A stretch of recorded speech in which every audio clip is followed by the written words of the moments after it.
One video is broadcasting live, and thank you for being my studio audience. Thank you for hitting thumbs up and subscribing to my channel for more Black news, celebrity entertainment, and a splash of controversy. What up and welcome back. I'm Jane, the plainest Jane, and here on this channel, I deliver you syrup in the form of Black news and celebrity updates. And this video, as you can tell by the title, as you can tell by the thumbnail, everybody and their mama knows, unless you are truly living on Mars with the civilized aliens, because Earth is ghetto. Everybody knows what's going on with Diddy, and it ain't nothing pretty, okay? Bars. I wasn't even trying to rhyme just now. But that's what's going on.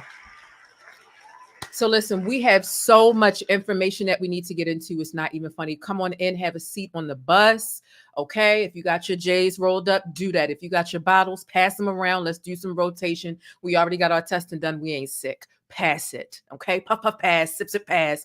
Let's go ahead and get this thing started. We are getting into a lot of stuff, okay? Diddy has done so much over this literally feels like deja vu for me, because a lot of these charges, the audacity and the way in which Diddy is going about this looks literally identical to what R. Kelly was being accused of, the charges he was being brought up on, and his stance to say, I'm completely innocent, despite the video evidence, the audio evidence, and all of the other evidence that they have. So this is a really interesting thing today. Baby, the chips fell where they may. 6 lawsuits dropped today. And y'all know I have all the paperwork. If you're a channel member, you already know I posted stuff when the sun was up earlier today. This piece of evidence that you see on the thumbnail, let me make it a little bit bigger for you. This piece of evidence is like, what is this? What is this? This was literally one of the pieces, or one of the exhibits, should I say, that was in 2 out of the 6 criminal complaints that dropped today. All right. So there's a lot that we need to get into. I don't want to spend a whole bunch of time lollygagging around. I will tell you that obviously there's a trigger warning here. We're going to be talking about some really illicit, some really disturbing, some really egregious things. And if you are sensitive, or if you are triggered by SA and talks of grape, no G, then this may or may not be the video for you. Maybe watch it at a different time, or your mental health is far more important than my channel, this video, or what Diddy is going through. Take care of you, and I might catch you in the next video if it's not about Diddy. I'm slowly but surely trying to talk about other topics besides Diddy, because as much as I'm invested in bringing y'all and breaking down these cases the way I broke down the R. Kelly case a couple of times, all right, got me mentioned by the New York Times. Thank you very much. I'm really sick of it. I'm sick of the Diddy. I'm intrigued and sick of it at the same time. And I know you have had to have felt that. Do y'all feel me? Have you ever been intrigued by something but sick of it at the same time, because there's just so much of it? But for the nosy people who want to read more than an article, and more than just synopsis, and more than just a simple blog post, ain't no one blog post from the Neighborhood Talk, Baller Alert, the Shade Room, none of that is really going to give you the context in its entirety of what Sean Combs, what Cuff Daddy is facing. Okay. So for the people who are nosy like me and who do want to comb through all the details, for me, these civil complaints really do tie into the criminality and the criminal aspect of it. And I do think that it will have a lot to do with the trial, which is slated for next year. Okay. So although the trial isn't going to be until next year, I still want to overly familiarize myself forwards, backwards, up and down with these details, because a lot of times they are the lending hand through the criminal stuff. And a lot of times the civil stuff will make it to the criminal trial. So I'm nosy. If you're nosy like me and you want to know every single detail, this is the video for you. Okay. So make sure you are sharing the video. Make sure you are liking the video. Support the channel in any way that you can. This is really messy. It's really nasty. It's heavy, and it's extremely layered. Macy's got thrown into the lawsuit as a defendant. Okay. And so did Marriott, as in Marriott Hotels. So this is something, it's really interesting. It's really interesting to see how this is playing out. And especially his plea is even more interesting. He ain't trying to take a plea deal for no 3, 5, 9 years. He's trying to go, I'm 100% innocent. And that's the same thing that R. Kelly did. And look where it got him. Low key, it's the same thing that Tory did. And look where it got him, and look how much time it got him. So sometimes taking a plea deal truly is the better option for you. But, when you have that inflated ego and you've been getting away with dirt for, about 3 decades, you kind of feel like, no, I'm gonna get off on this too, because I've been getting off for all this time. So they don't even know how to bring it down and calm themselves to try to mitigate a better outcome, because there is no out for this. It's just too much coming down the pipeline. And this is really just the beginning, to be quite honest. So I want to go ahead and get into it. Y'all drop y'all's and let me know if my audio is okay. I've placed my microphone in a bit of a different place. Can y'all hear me well? Is the audio good? Is it low? Let me know. Put a 1 if the audio is good. Put a 2 if it's not good. Okay. While I wait for y'all 1s and 2s and y'all votes on that poll, I'm going to go ahead and play the intro. I'm going to ask that again. Y'all share this video in your group chats, your social medias, right? Facebook, Twitter, Instagram, wherever it is, or however you share videos with your friends, text message. Share the video with someone to let everyone know. Like up the video, support the channel in any and every way you can. Y'all know, getting all these documents, I have 6 sets of documents and all of them are 20 pages each. Now, we're not going to be here all night, but we are going to read through what I hope to be all of the complaints. And no, I'm not reading all 20 pages, and I'll explain that in a minute. So without further ado, while I catch my breath and I do anticipate a lot of reading, I'm going to play the intro, like the video, drop some pancake emojis down below. Okay, I see the one. Drop some pancake emojis down below in the chat, okay, while the intro plays, and we're going to jump right into it. All right? Let's go. thePLAINESTjane. This is one of my favorite comments here. She says, I loves me some black, and she said, loves me some black news. She says, is it just me, or does anyone else get tired of seeing people that don't look like them delivering info about them day in and day out?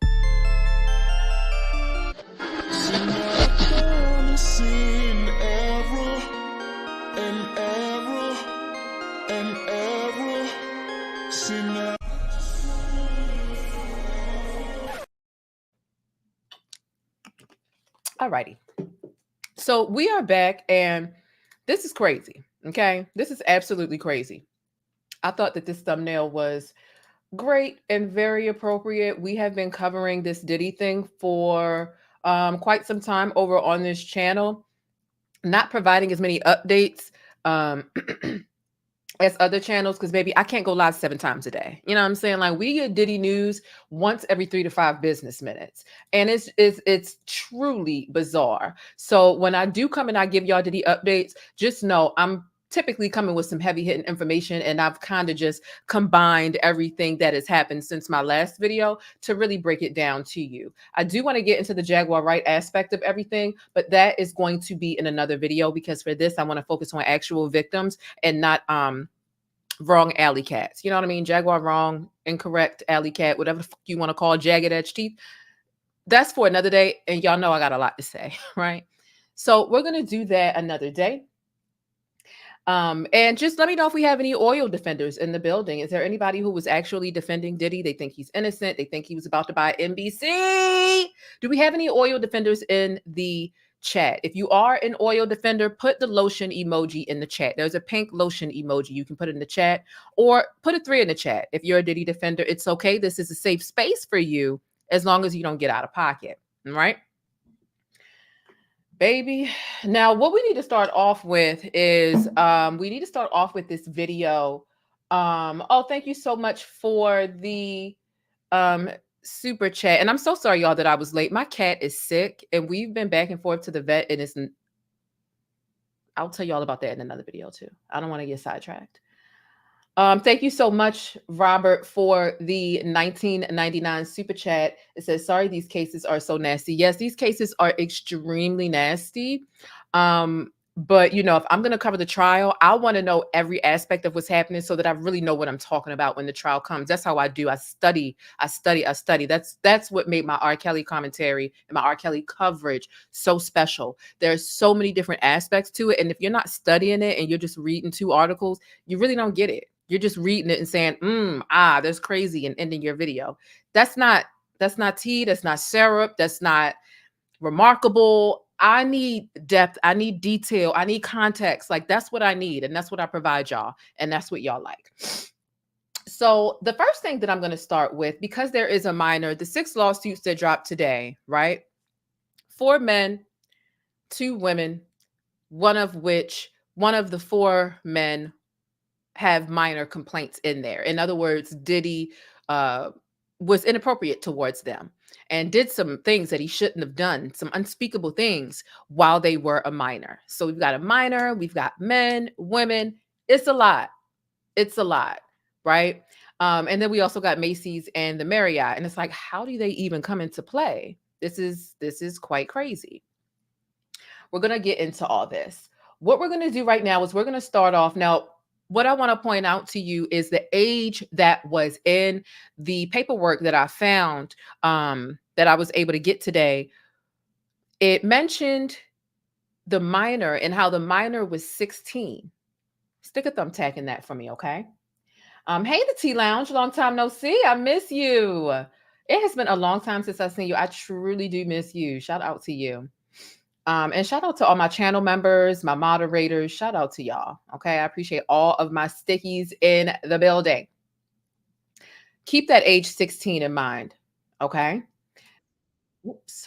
Okay. So we're going to watch this. Let me get my screen together. It's just been so much going on with this baby. It's hard to keep your head on straight with all this Diddy news coming at you. And then when you're trying to cover it and organize it, like if you're just reading it yourself, it's like, okay, it's still a lot. But when you're trying to organize it to make it palatable and to make sure that your audience can comprehend it, because it's just so much of it, and you have to figure out how you want to tell this story so that you're not just dumping on them and they're confused. It really does take a lot of energy. So any person, not just me, but any blogger, any YouTuber you see covering this Diddy stuff, give them their props, show love to their video, show love to their channel, unless they're an oil defender, and really understand that it takes a lot of work. And even to read through all of these allegations, I've skimmed through a lot of this. I'm not reading 6 lawsuits 2 times. So I skimmed through them all before I came to y'all, but I haven't read through all the words because I'm not doing it 2 times, but it takes a lot. So that's why I say, yo, support the channel. You don't have to send a Cash App. You can, it's appreciated. But if not, baby, please just hit thumbs up and comment down below and subscribe to the channel and support. All right. If you do want to support the channel monetarily, you can. It is not a requirement, but that is the Cash App. It is also on the screen via my handle. But let's take a look at this Justin Bieber video, okay? Let's take a look at this video. And like I said, stick a thumbtack and the fact that this lawsuit mentions a 16-year-old minor. Let's just look.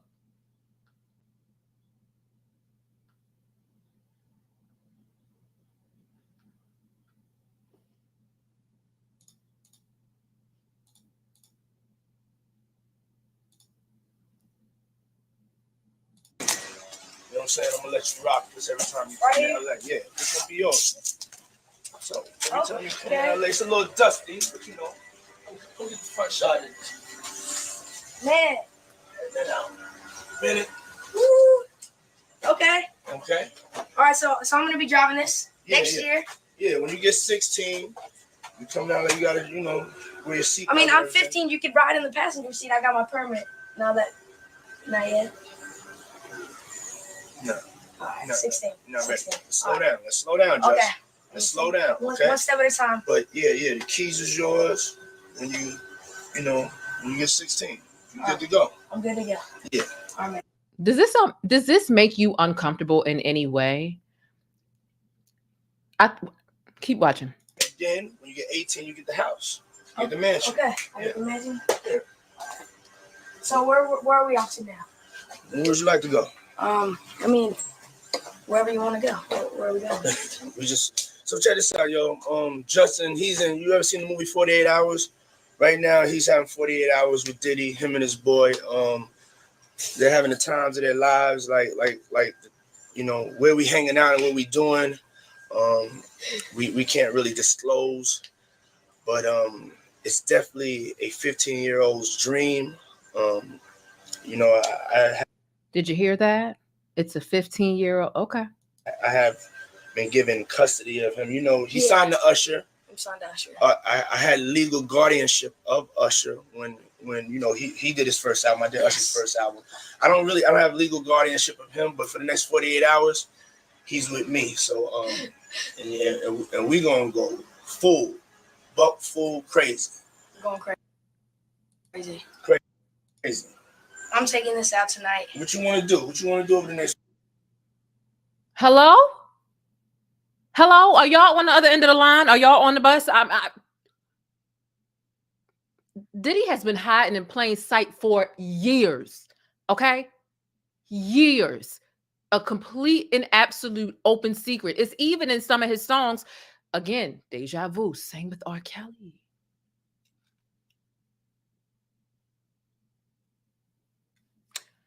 Y'all don't find this suspicious?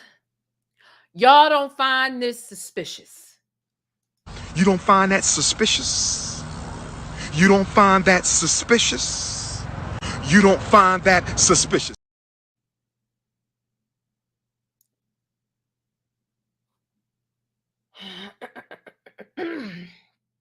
Okay. 48 hours. 48 hours. Let's go. Let's just go get some girls. Let's go get some girls. Man.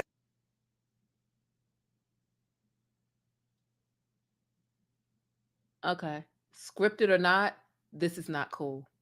And part of me feels like, because this was the era where Diddy had cameras following him around 24/7, because this was the reality TV uprising. They were being elevated. Reality TV was the thing, Making the Band, Flavor of Love, I Love New York, Danity, all of that stuff.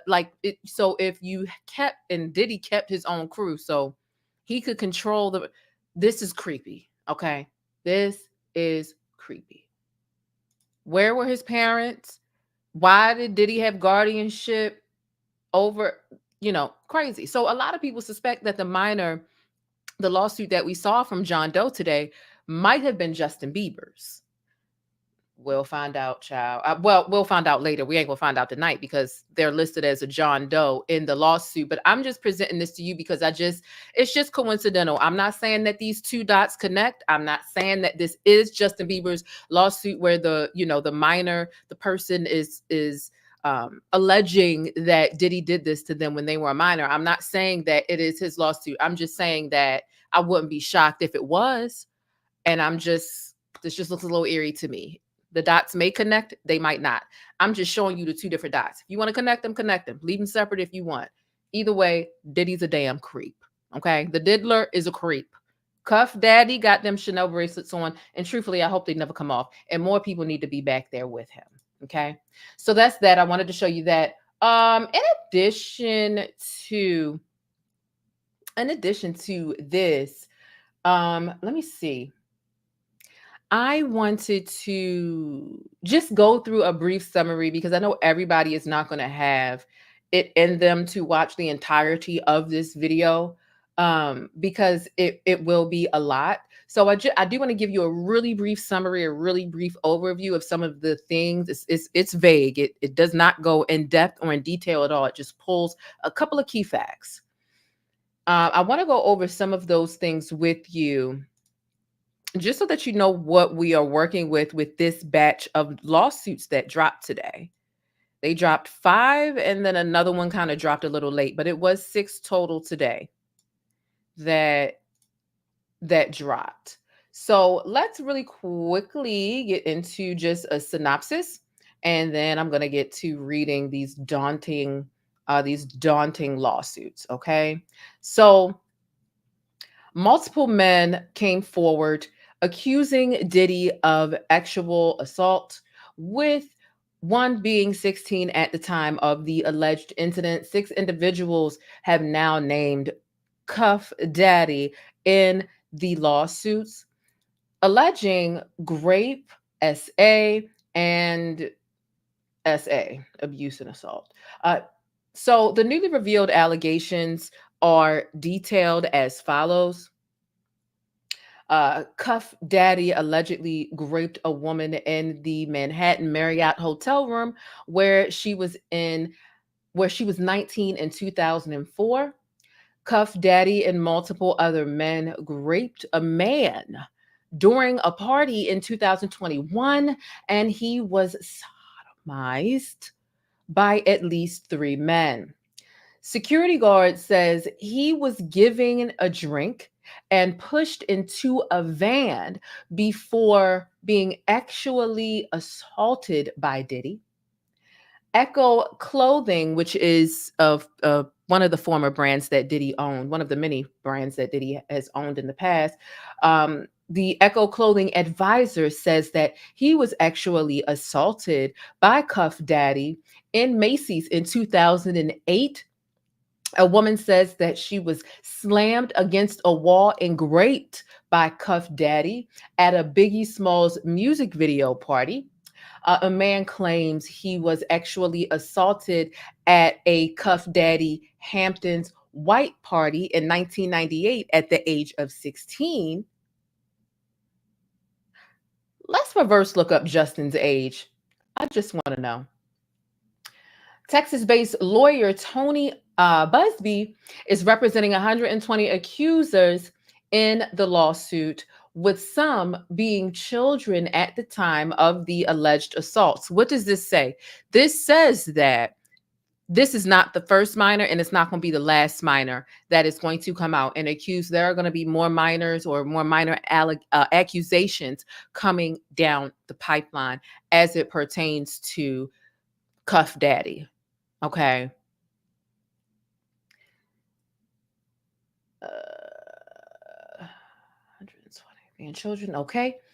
It is currently unclear if Justin Bieber was one of the children who was abused. Resurfaced video footage shows a 15-year-old Justin Bieber spending 48 hours with Diddy. Okay. So what's really going on? Somebody said what year? Yeah, if somebody could reverse engineer the age of Justin Bieber, let me read that part again, and y'all let me know in the chat. And if you're in the Discord, or if we're in group chat together, or if we DM, shoot it to me. I'll check it while we're sitting here. What did it say? What was the year?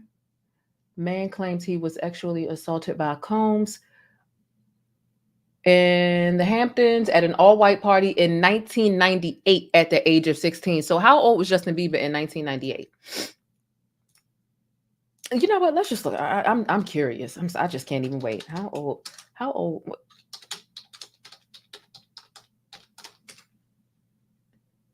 Okay, so he's 30. He was born in 94. 1994 plus, what is it? 1994 plus, what how old was he? 15, 16? 1994 plus 16.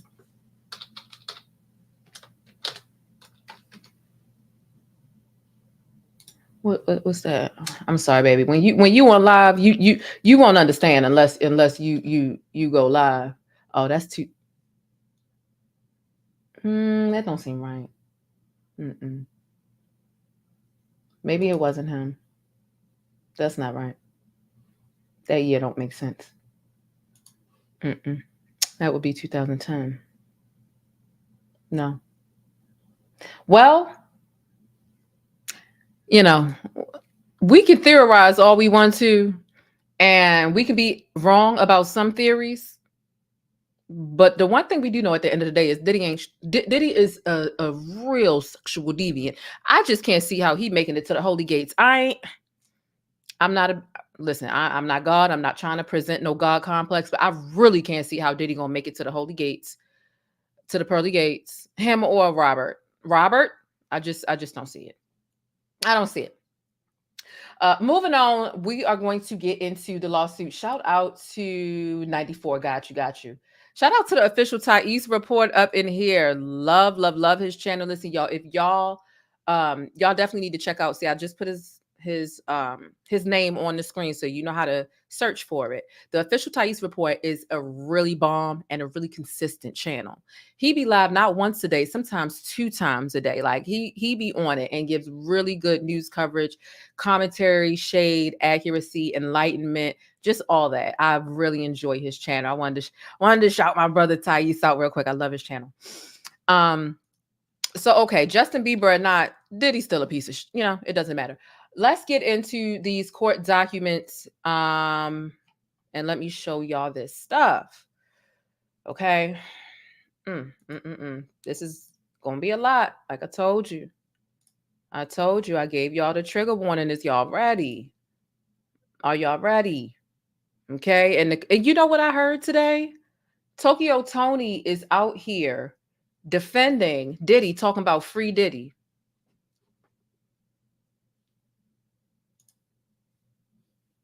I'm sorry, what? But what do we expect? When I hear things like when I hear or when I see a blog post Tokyo Tony saying free Diddy, the first thing that comes into my head is not even my own voice. It's Judge Mathis' voice. You a crackhead, ain't you? You a crackhead. What more do we expect from a crackhead?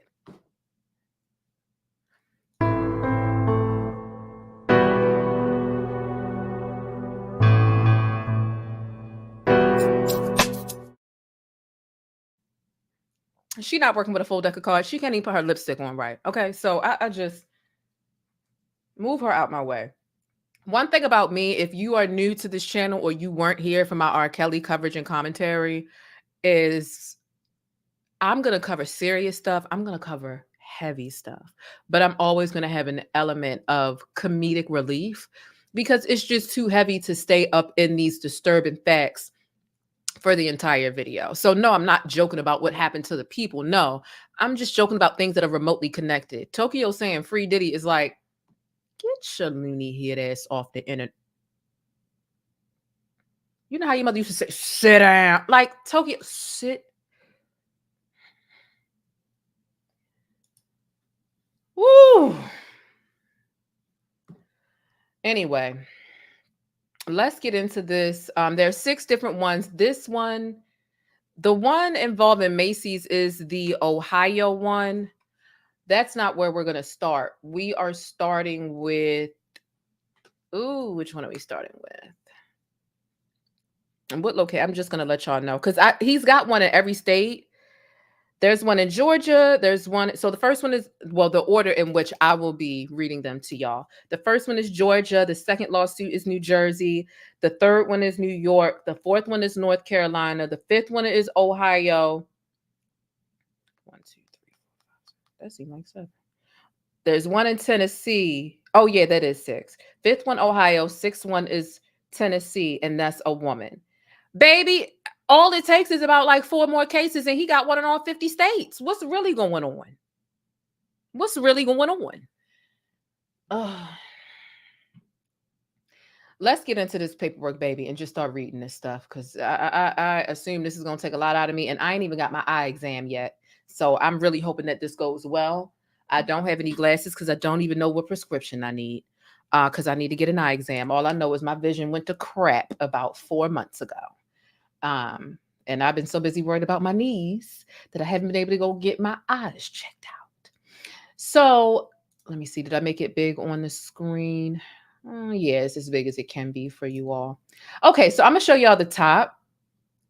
So you can see that the complaint and the demand, there is a demand for a jury trial. You can see that the plaintiff is a John Doe here for this. And all of the defendants are basically Cuff Daddy and all of his businesses, Bad Boy Records, Combs Global, just everything. Every business he got so that they can get some insurance money and make sure he can't say, well, I can't pay it. Well, your businesses have profits, so you can get it that way. So this is a John Doe. And what I'm going to tell you is this before we get to scrolling down to where we need to be to get the meat and bones of this lawsuit. The beginning of all of these lawsuits look the same. What they do is they spend a lot of time and just a whole bunch of pages, probably like 10 pages, writing out all of Diddy's history. And they do that. And they even did that in the Cassie complaint, right? There's no need to read all that. And it's literally all copy and paste through all 6, especially because they're all from the same law firm. It's copy and paste. The summaries would still be there if these were through different law firms, these 6, but they're all through the same law firm. So he writes this extensive summary just to cover his butt and just to ensure that the jury, the judge, and the court system knows how egregious he is and how egregious he has been since his, 30-ish year reign. It's all copy and paste in the beginning. So for me, I'm not reading the beginning. A lot of us already know a lot of this stuff, and I'm just not wasting my time. I'm not even reading it. I'm not reading it 6 times and I'm not reading it once. So we're going to get down to the facts of all of these. We all know Diddy has been a monster throughout the years. He's been brought up on crimes. He's always been able to pay, bribe, scheme his way out of being held accountable for his deviant acts. So that is the bulk of the beginning of a lot of these lawsuits. So we're going to be jumping straight down to the facts.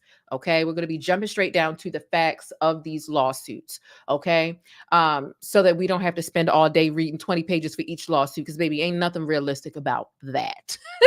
So do me a favor, type facts in the comments.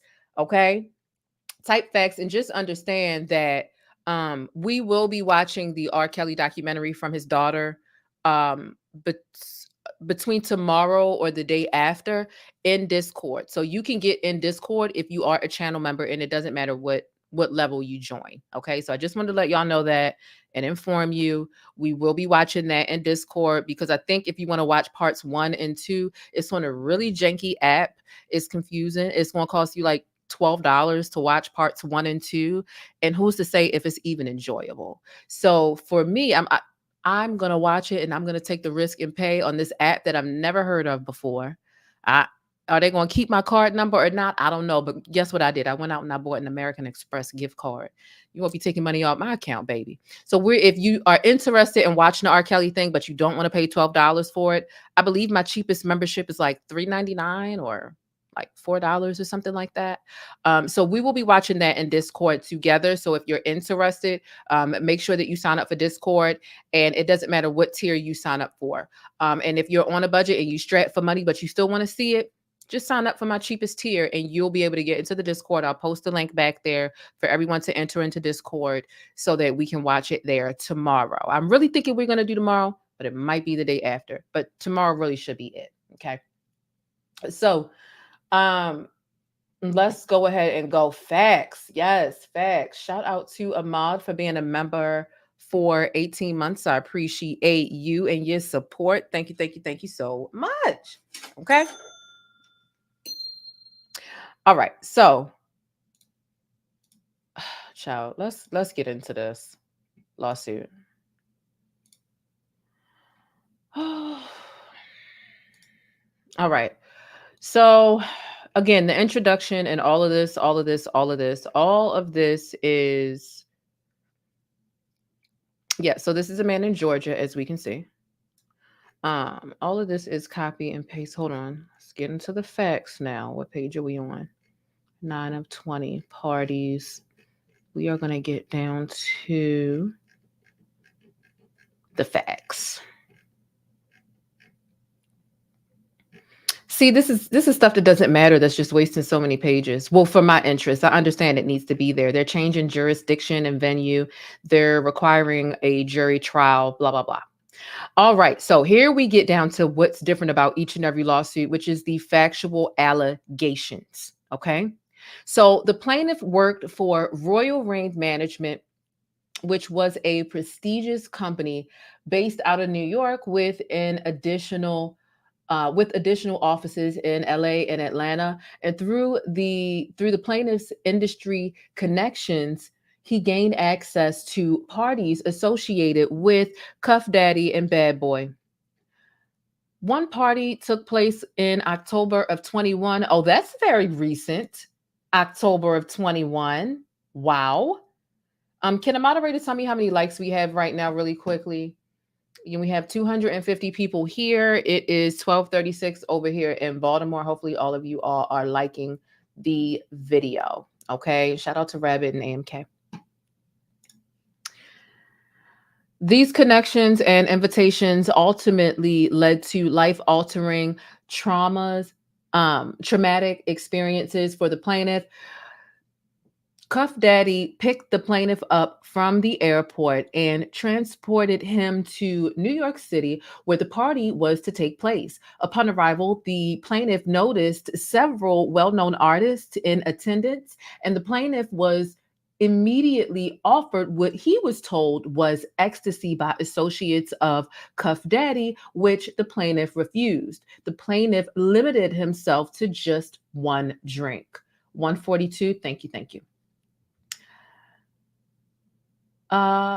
Even though the plaintiff only consumed one alcoholic drink, the effects of the drink were immediate and overwhelming. The behavior towards the plaintiff mimics a pattern of Cuff Daddy and his agents or employees drugging unsuspecting victims in order to make it easier for Cuff Daddy to actually assault a person. Unfortunately, the plaintiff was one such victim. A photograph of an exemplary container used by Cuff Daddy and or his agents or employees to insert GHB into alcoholic drinks is seen below. Here we are. Now, if you are a channel member, you had this information. I think I might have posted this at like 3 o'clock or 3, 4, I don't know, something. It was early. It was early. Okay. This was on the community tab. These are some of the perks you get by being a member of the channel, in addition to watching stuff that you don't necessarily want to pay for, that I'm willing to watch and take the risk for so you don't have to. But what do y'all think this is? What do you think this is? I'm curious to know. I'm just going to take a few moments to get your guesses as to what this is. What do you think this valve looking shindig?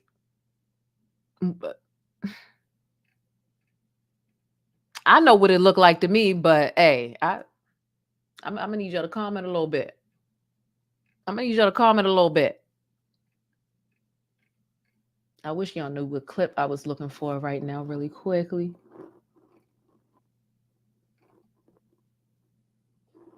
I'm gonna play this song. We gonna jam out real quick.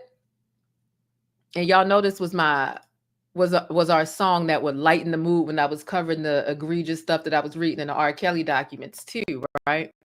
It just lifts the mood a little bit. Let me know what y'all think this is. We're gonna jam out a little bit. We're gonna come back and finish reading. Baltimore, I can't see you. Where you at? Yo, killing me with this. I can't help here. Robert. I can't help You're killing me, man. This ain't not about music. I'm trying to have a relationship with my kids, and I can't do it. Y'all just don't want to believe the truth. You don't want to believe it. At this point, we briefly pause the interview to give Kelly a moment. Man, y'all killing me with this. Y'all killing me with this. Y'all killing me with this. Y'all killing me. Y'all trying to kill me. Y'all killing me with this. Y'all killing me with this. Y'all killing me with this. Y'all killing me with killing me, man. Trying to kill me. Killing me, man. Trying to kill me. You don't want to believe it. Trying to kill me. Killing me, man. Trying to kill me. I hope this camera keep going. Stupid R. Kelly. Fight for my life. Stupid R. Kelly. Do it right here. Stupid R. Kelly. Fight for my life. Stupid R. Kelly. Do it right here.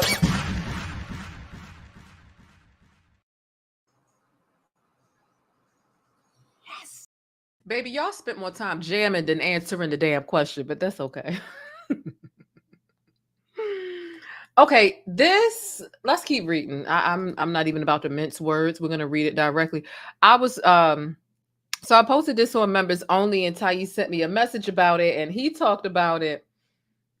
And I was like, dang, I didn't even see this little piece of like brown stuff at the top, which let me make it full screen, make it a little bigger for y'all. Hold on.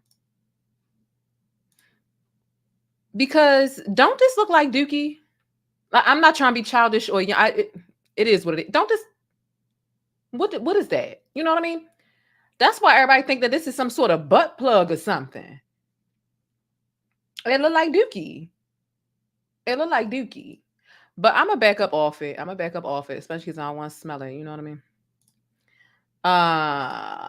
What is we really got going on? Now, what you really need to read, let me see, before I tell y'all what it is, this is the part that I found to be really important. It says, a picture of a vial recovered from Cuff Daddy's cohort. What this means to me is somebody is cooperating and provided this image of what he uses to infuse the GHB sedative into whatever he wants to infuse it into. But let's keep reading, okay? Now, as we continue and get back on a serious note, the plaintiff soon became disoriented and the room started spinning. And in a state of confusion, he attempted to remove himself from the situation, seeking a safe place. As the plaintiff tried to leave, a male voice told him to hold on, and he promised to help him. The next thing the plaintiff knew or remembered is being in a bedroom. Despite being vaguely aware of his surroundings, he could not move, he couldn't speak, he couldn't fight back. And the plaintiff was paralyzed, feeling as if he was trapped in his own body. Now, multiple men began to sexually assault him through sodomy and other forced acts. So he distinctly recalls Cuff Daddy above him, naked at a point during the assault. During the time, the plaintiff was sodomized by at least 3 men. The plaintiff could feel a difference in the size of the men when he was being sodomized, further confirming the presence of multiple attackers. Oh.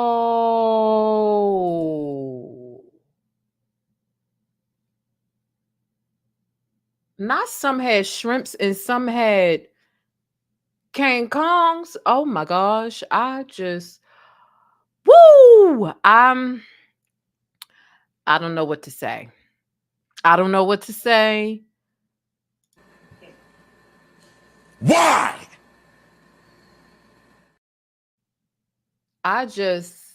Listen, just reading this, I ain't eating that fall men here. You hear me? And this is what I want to do right now. Police! Help! Police! Help! Police! Help! Help! Police! Help! Hello? Woo! Okay.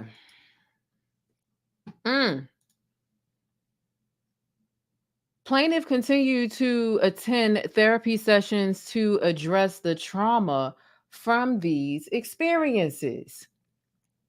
First cause of action, violation of New York City Victims Gender Motivated Violence Protection Act.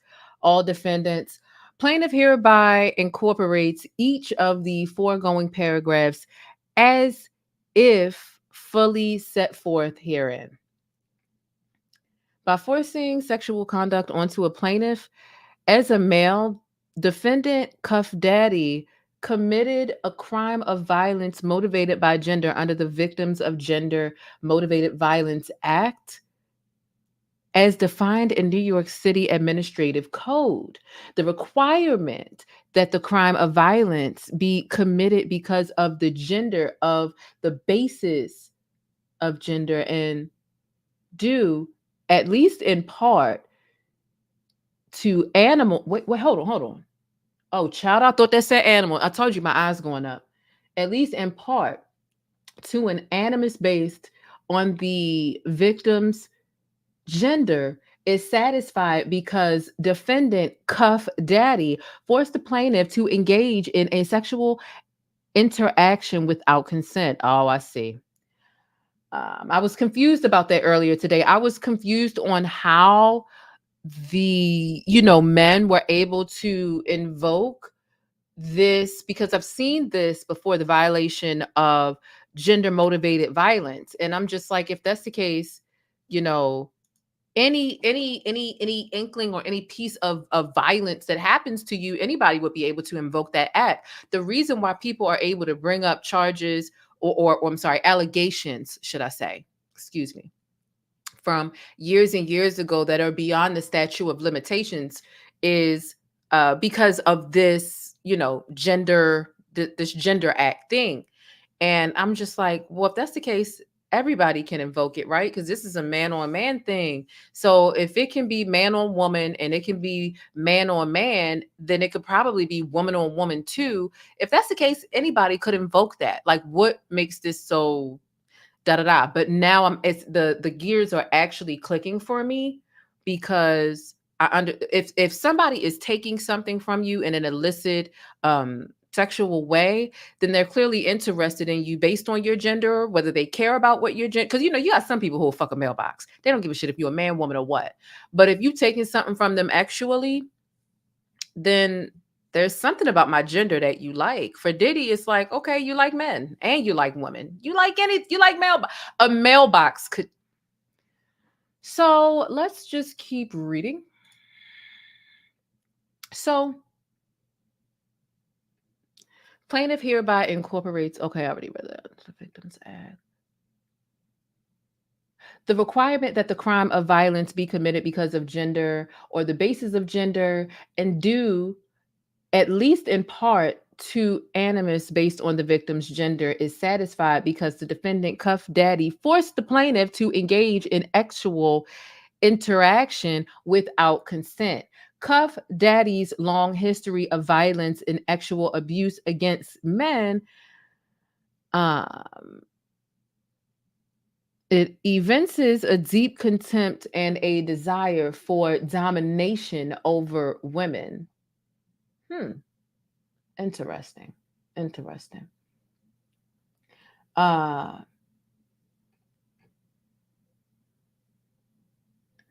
The Cuff Daddy business enabled Cuff Daddy to commit the crime of violence motivated by gender, because Cuff Daddy actually assaulted plaintiff at a party related to or referencing Cuff Daddy's business.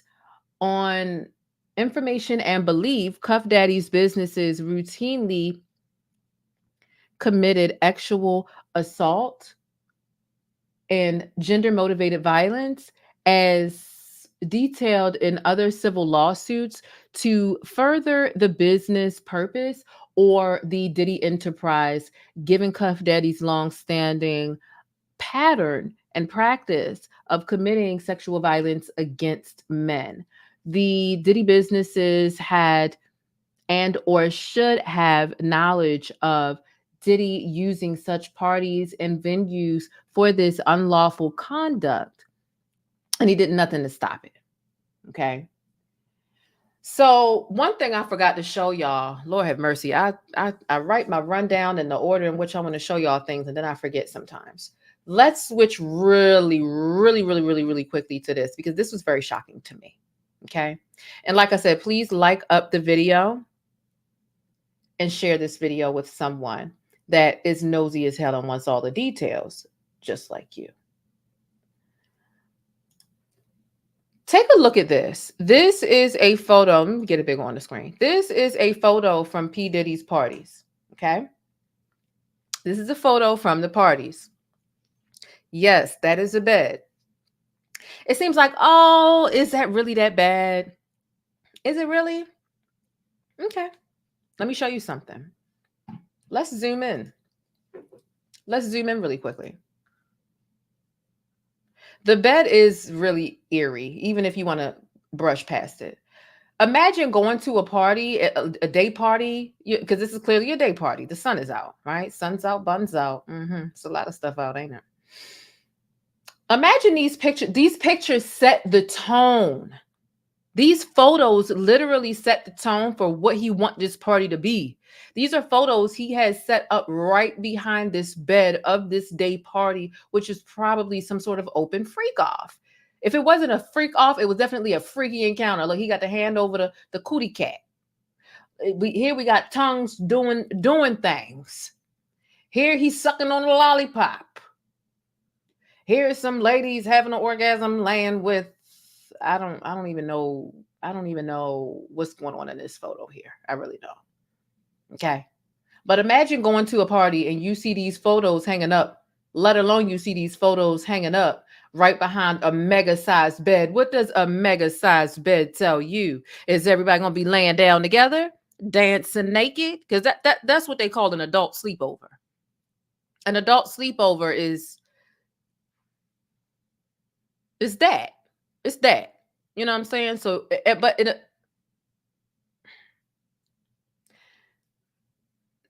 imagine walking into a party and you being like, oh, that's real cool. He holding coochies.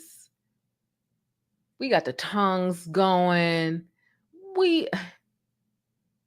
I could imagine what song Diddy played as everybody walked in.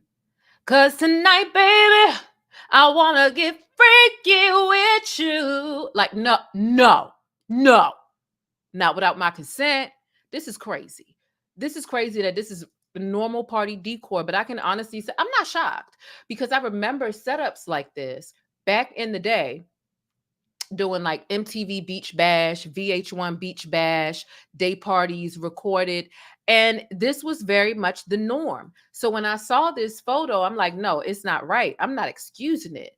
But when I was young watching MTV and VH1 around those times, you know, TRL and all that other stuff, they would have a lot of publicly filmed day parties and beach bashes and, you know, bikinis and spraying the water everywhere. And people are making out and the college students are begging to get on the stage and get backstage.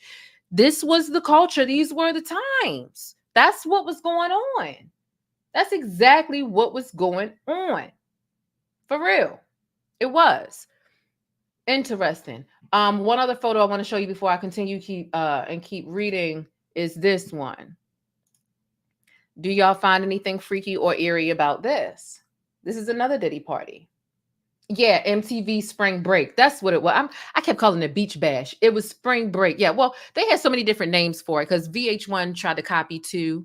And of course, they couldn't call it the same thing. So basically, all the same product, different names, blah, blah, blah. This is a little creepy to me too. A woman in a balloon egg situation, whatever. Look at the men in the white, because this is an all white party. You know, them freak offs were all white parties. We saw the linens on the last bed, all white. Watching a woman standing in a balloon, baby, this is nuts. This is completely nuts. Nuts. Not the nuts that be in Alvin and Chipmunk's cheek. I'm talking the nuts that R. Kelly and Sean Diddy are carrying on their bodies. The ones with herpes. Yes, I said it. Yes, I did. Yes, yes, yes. Y'all know they got herpes. We've heard allegations of herpes. And of course, all things in this video are alleged and according to reports. But we've heard that Robert has herpes. He's infected people without telling them. And also, there have been allegations of Diddy giving people herpes as well. And recently, we got Gucci allegations of, what is it? What you call it? HV2? Gucci third leg and all of this trending mess. It's like, damn, dude, the whole industry got herpes? I know herpes is a very popular STD that is not curable, but is treatable. But damn.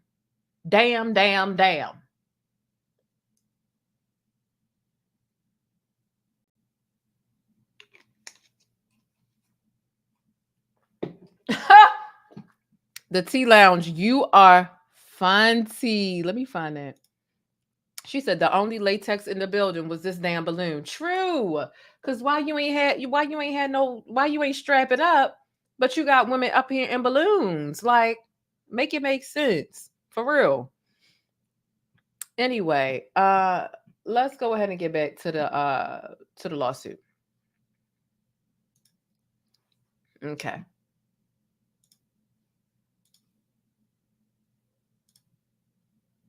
Alrighty. All right, here I am. Here I go. All right, so Cuff Daddy's businesses enabled. Oh Lord, I moved it over a little bit. Cuff Daddy's businesses enabled Cuffy to commit the crime of violence motivated by gender by failing to, among other things, protect the plaintiff from a known danger and or have sufficient policies and procedures in place to prevent sexual assault and or train their employees on identifying and preventing sexual assault, giving long-standing pattern and practice of committing sexual violence against them, including on the premise owned and or operated by the defendants the Cuff Daddy Corporation and or should have had knowledge that Cuffy was a danger to the plaintiff and did nothing to stop Cuffy. Okay. His businesses should have, and the committees within his businesses should have been able to draw him in, but they did not. And they had a responsibility to pull him in because he was a liability to his own company. And they didn't do anything to stop Cuffy or to protect the victim. Okay. Cuffy's businesses enabled him to commit the crime of violence motivated by gender by failing to properly supervise. The Combs businesses had knowledge and or should have had knowledge of Cuffy's widespread and well-known practice of committing actual assault and gender-motivated violence, including on premises, uh, including on premises owned and or operated by the defendants, by Diddy, and did nothing to stop it. The Combs corporations further enable Combs to commit the crime of violence motivated by gender by actively placing, maintaining, and or employing Combs in positions of power and authority, despite the fact that they knew and or they should have known that Combs' widespread and well-known practice of committing sexual assault and gender-motivated violence, including on premises owned and or operated by P. Diddy. He used his titles and his authority conferred by his own businesses, including the CEO and the founder and Christian, to facilitate and perpetuate the violent assault of the plaintiff and to intimidate and force the plaintiff to keep quiet in subsequent years. On information and belief, the plaintiff alleges that P. Diddy's organization does 1 through 10 inclusive are other parties not yet identified who have enabled Diddy to commit the crime of violence motivated by gender in the ways articulated above and or in other ways. Sometimes these filings can be so repetitive, and I understand they're doing it to CYA cover their asses, but it gets kind of repetitive as a person reading it because it's like y'all literally repeating the same thing over and over again. But I understand the wording has to be pristine just so that Diddy's side, the defendant's side, can't find a loophole to jump through. So I get it, but it's kind of frustrating. As a result of Diddy's actions, the plaintiff suffered damages in an amount to be determined at trial and pursuant of the fee shifting provision of the statute. The legal action has been commenced within the statutory time frame provided by the 2-year look back window for the victims, the law that we keep talking about, child, the Victims Based on Gender Act. Second cause of action, assault and battery, grape, criminal act, aggravated. Plaintiff realleges the above paragraphs as fully set forth herein. Diddy and his businesses engaged in intentional acts that resulted in Diddy's graping of the plaintiff. Diddy's grape of the plaintiff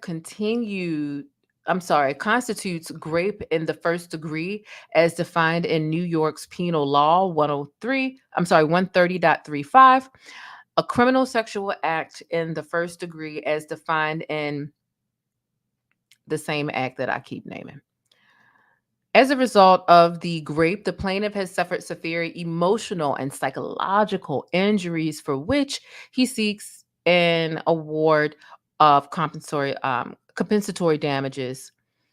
The actions of Cuff Daddy and his businesses were intentional and done with malice, and or they showed a deliberate, willful, and reckless indifference to the plaintiff's rights, for which he seeks an award of punitive damages. Wherefore, plaintiff respectfully requests that judgment be entered against Diddy as follows. Okay, what are they asking for? What are they asking for? Awarding compensatory damages for all of the physical injuries, emotional distress, psychological harm, anxiety, humiliation, physical and emotional pain and suffering, family and social disruption, and other harm in an amount to be determined at trial.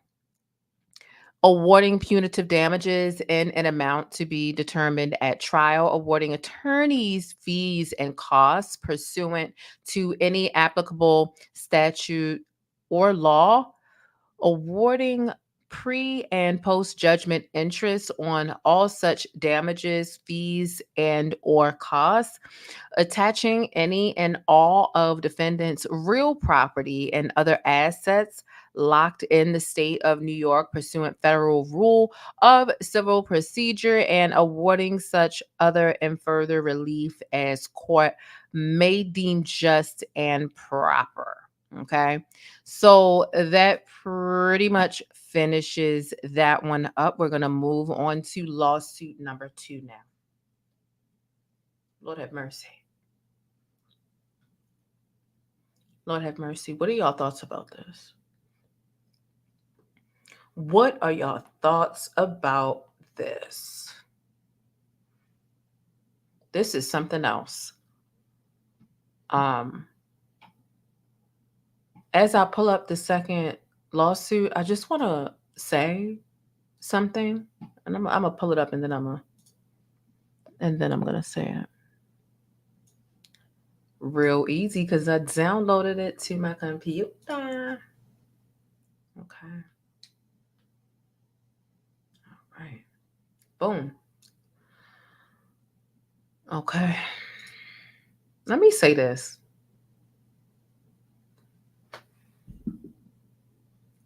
Let me go ahead and say this.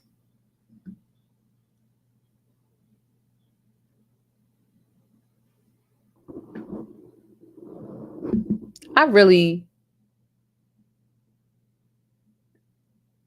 never thought that I would see the day. I really thought the day didn't even exist. That I would say that somebody or some case or some crimes or some whatever, and especially in the celebrity world, I know that there are people worse than R. Kelly, like in the real world, like everyday folk, like not celebrity status.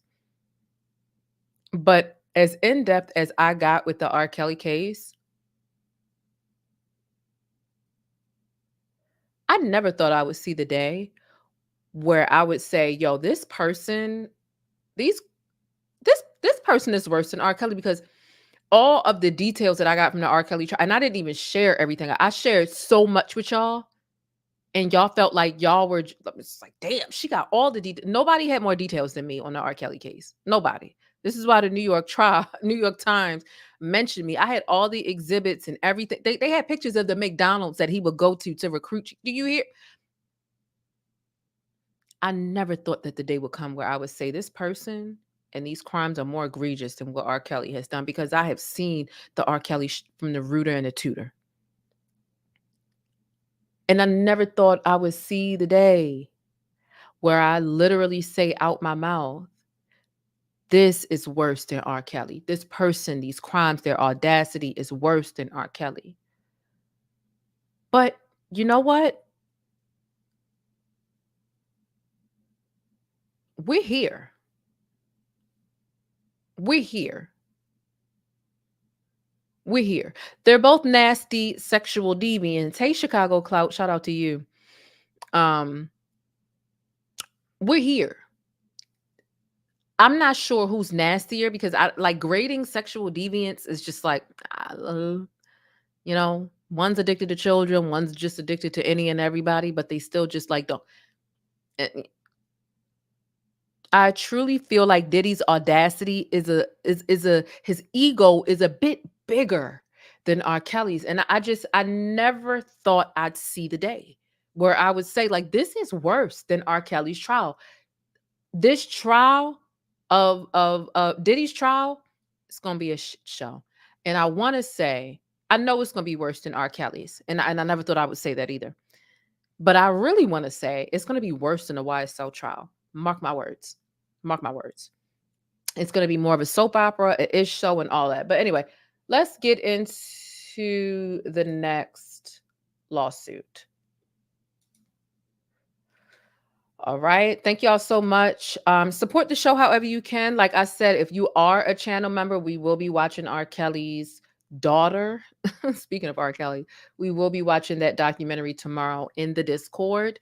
Obviously, we can't watch it on members only because obviously, but we will be watching it together in the Discord, having a watch party and just kind of seeing how y'all feel about it. So if you want to join, I think, like I said, I think my cheapest tier is $3.99. But yeah, $3.99, $2.99. I don't even know, child. What I do know is it's not as much as how this random foreign site is charging. All right. Here we go. We're going to get into this. All right. So now we're into number 2, and we're just going to speed through. Hopefully, I'm not talking too fast for y'all.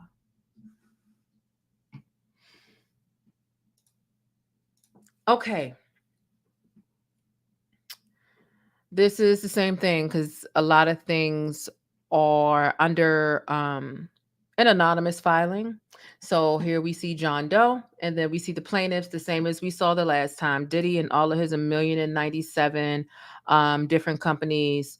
P. Diddy, Sean John, Bad Boy, blah, blah, blah, blah, blah. Same summary that they put at the top.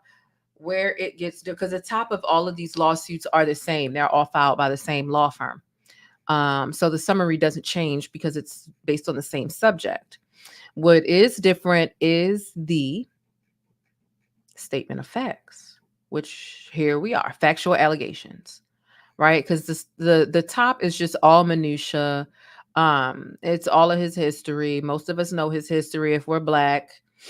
This is the reason why Piers Morgan, quick side note, this is the reason why Piers Morgan had Jaguar Wright on his show. This is the reason why News Nation continues to have Ray J on their show. These are white publications that really don't understand. They don't know who Diddy is. They don't know his history. They don't know how to have accurate conversations about Diddy, but they see the views. They see how trendy and how explosive anybody covering Diddy is. So they want in on those views, but they don't know how to properly have these conversations about and around it. So they just call random ass Black folk, because every Black person knows about Diddy's history and how he's kind of looked at like, Same thing with R. Kelly. A lot of Black people knew R. Kelly was a little, before he went down. The rumors have been around here for years. The evidence, the open secrets, them putting it in their songs, it's been here for years. So there, if there's somebody who doesn't really understand Diddy and his reign of terror prior to this, then yeah, read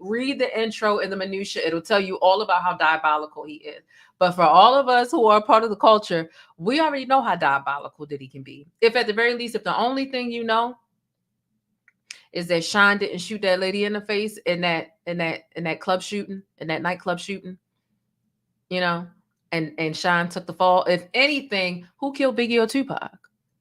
Some people think Diddy killed them both. Some people think Diddy killed one of them.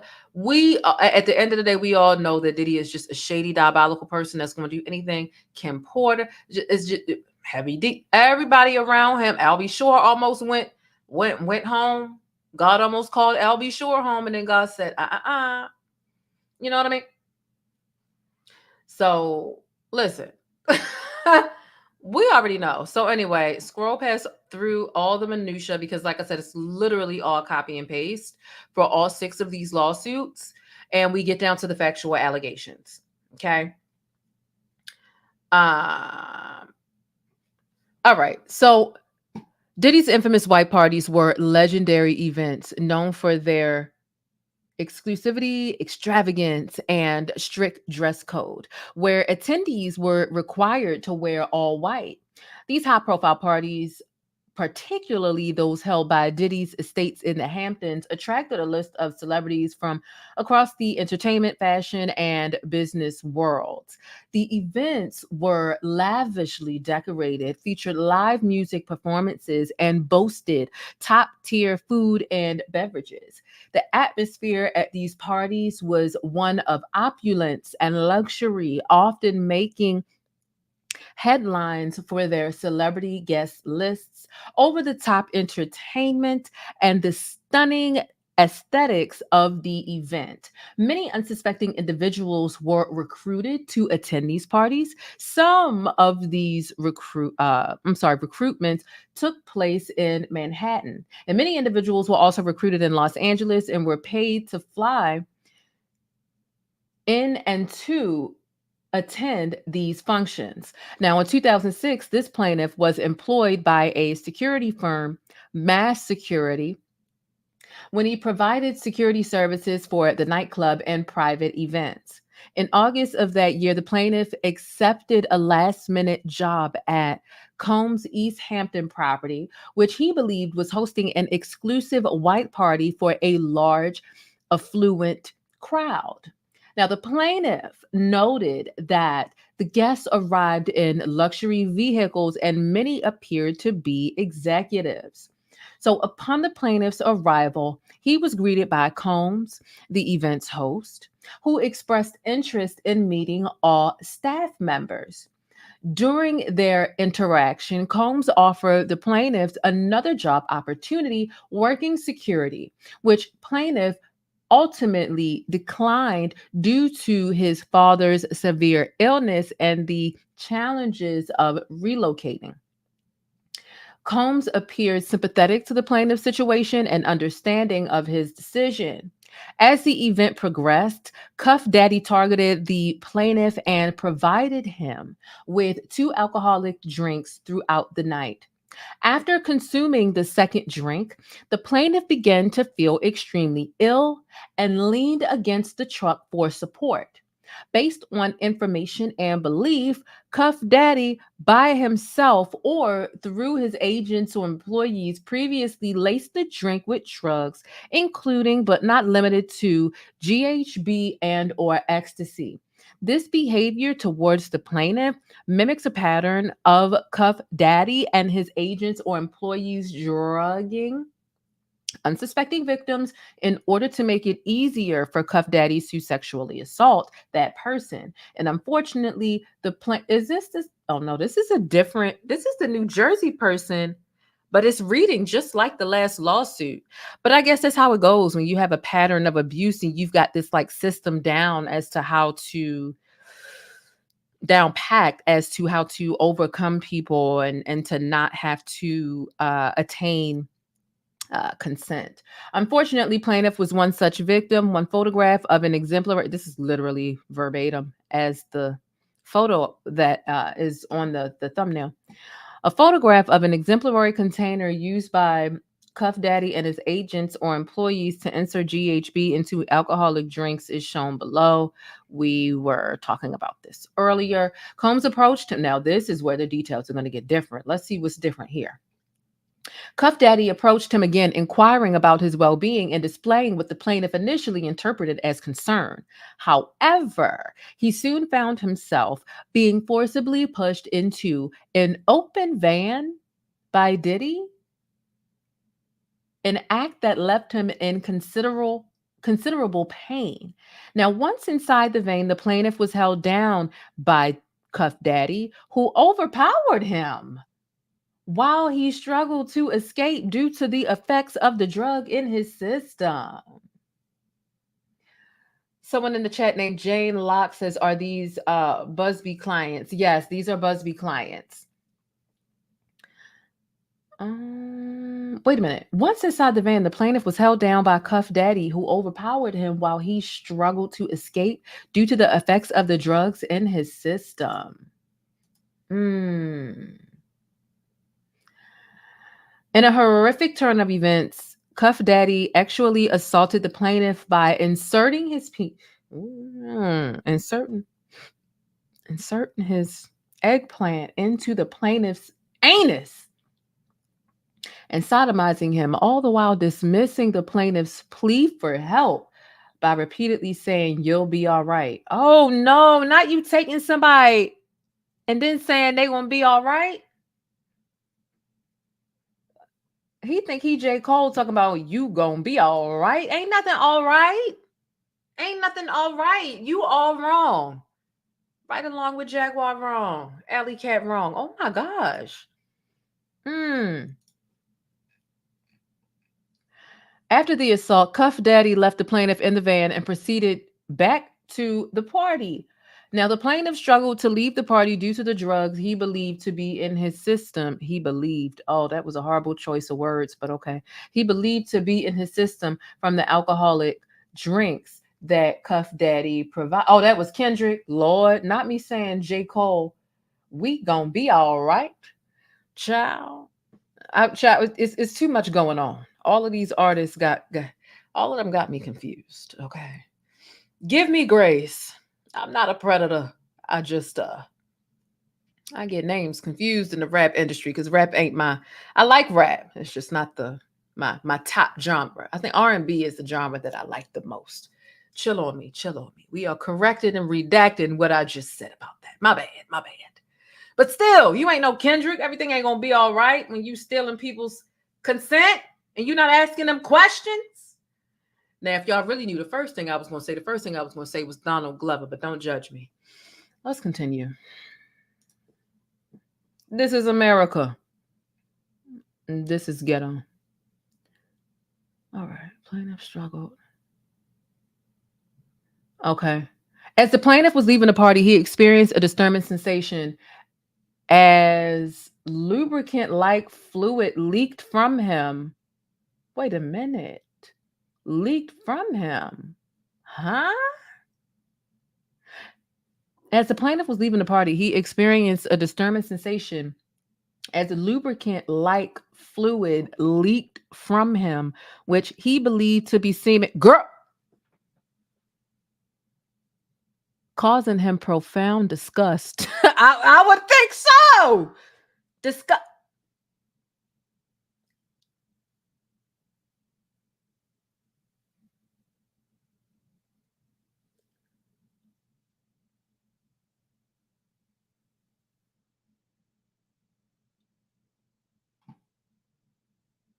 Y'all, I am disgusted.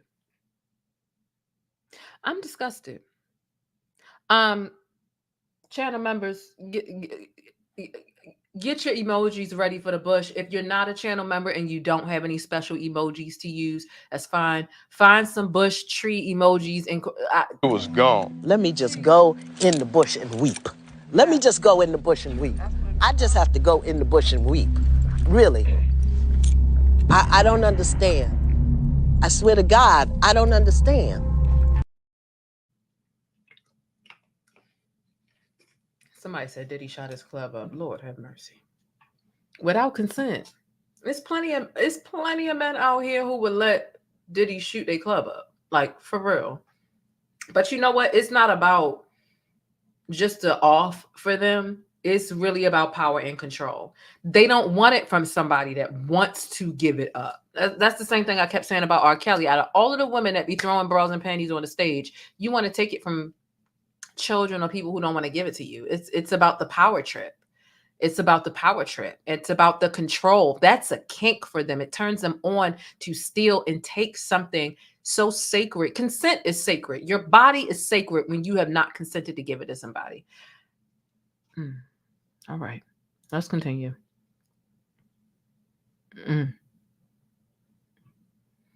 Somebody said he's a power sexual. That, you know what? That should be a word. Pansexual is a word. Power sexual should definitely be a word. For real. Okay.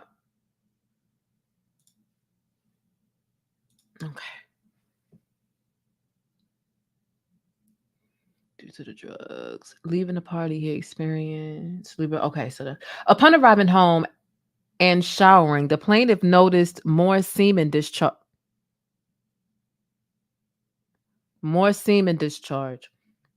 which intensified his feelings of violation and revulsion. I know that's right. I would feel the same way. I'll be ready to slash tires and fight. In the aftermath of the assault, the plaintiff struggled with intense emotional pain, mental issues, feeling disgusted, and deeply depressed. The plaintiff has experienced a significant impact on his personal life. He is never married and often struggles to maintain relationships due to the assault. And the plaintiff also describes himself as an all-American guy, yet acknowledges that not a day goes by without thoughts of the traumatic incident. Now we get into the first cause of action, which is literally the same thing that I've read from the last lawsuit. So here's what I'll do.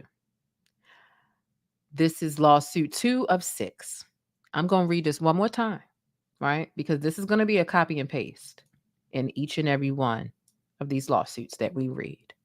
I don't want it to seem like, let me make myself bigger on the screen. I don't want it to seem like I'm being insensitive to what this is, because this is really serious and important stuff. The violation of the New York City Victims of Gender Motivated Violence Protection Act it's very important. So I'm not trivializing it. I'm not downplaying it. But I'm not going to read it for every lawsuit. But for people who might have just got here or people who don't understand it, I'm going to read this little overview one more time. And then we're going to continue on, because it really doesn't take long to read the lawsuits if we just stick to the facts of it. We're not even an hour and a half into the video, and we're already 2 lawsuits in. And really half the time I spent talking before I even got to reading the lawsuits. So I'm saying this to say we're making good timing. It's basically taking me like 15 minutes to read all of the facts that are different in the lawsuits, if that makes sense. So we can get through all of this without being redundant and repeatedly reading the summary above the facts that is copy and paste, and this act underneath the facts as well. There's no need for that. We ain't got to spend 3 hours here this evening. Okay? But I'm going to read it this one last time just so that y'all get it, and we're going to move on, okay?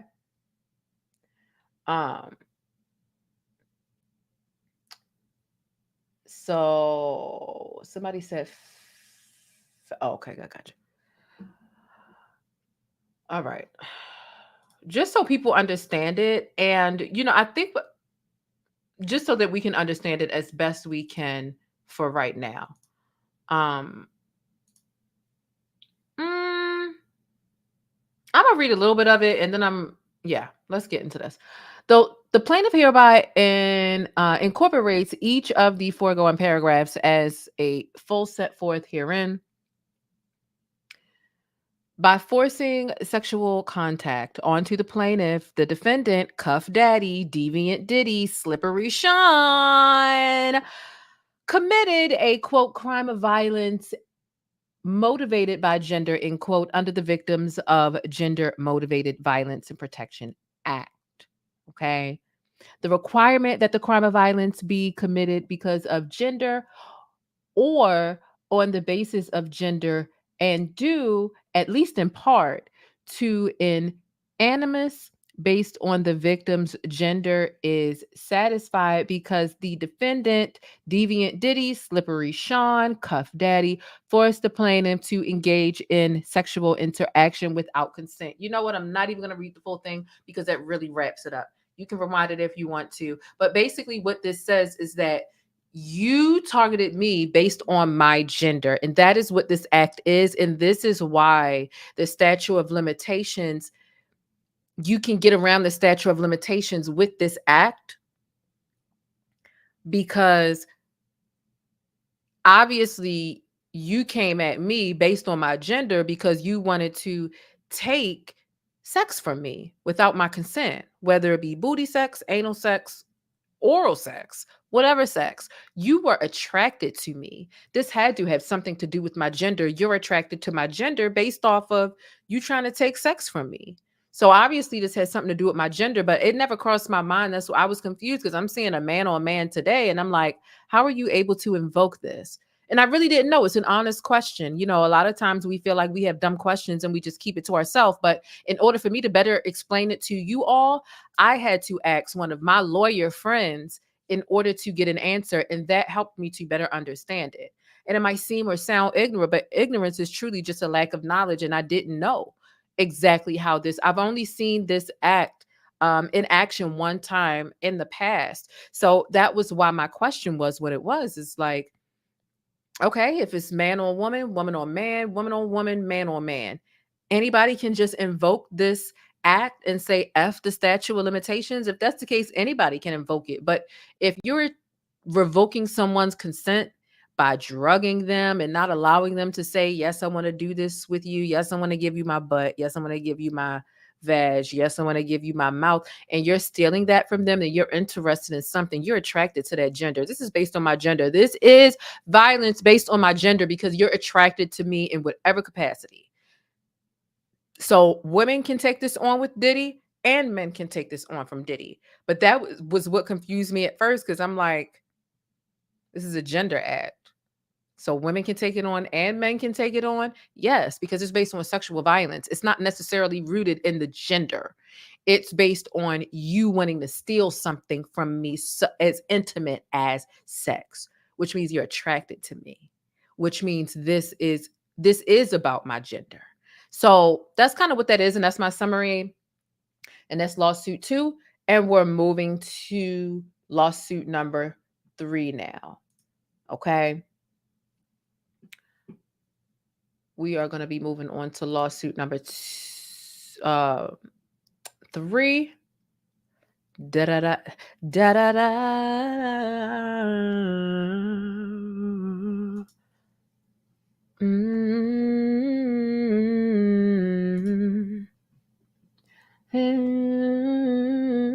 Can anybody tell me the song or the artist, either one? I'll send you $20 on Cash App. Can anybody tell me what song I was humming just now with that? Make sure if you answer it right, you can answer it right first. Don't worry about typing. The T Lounge, send me your Cash App. You got it. You got it. That is my jam. Okay.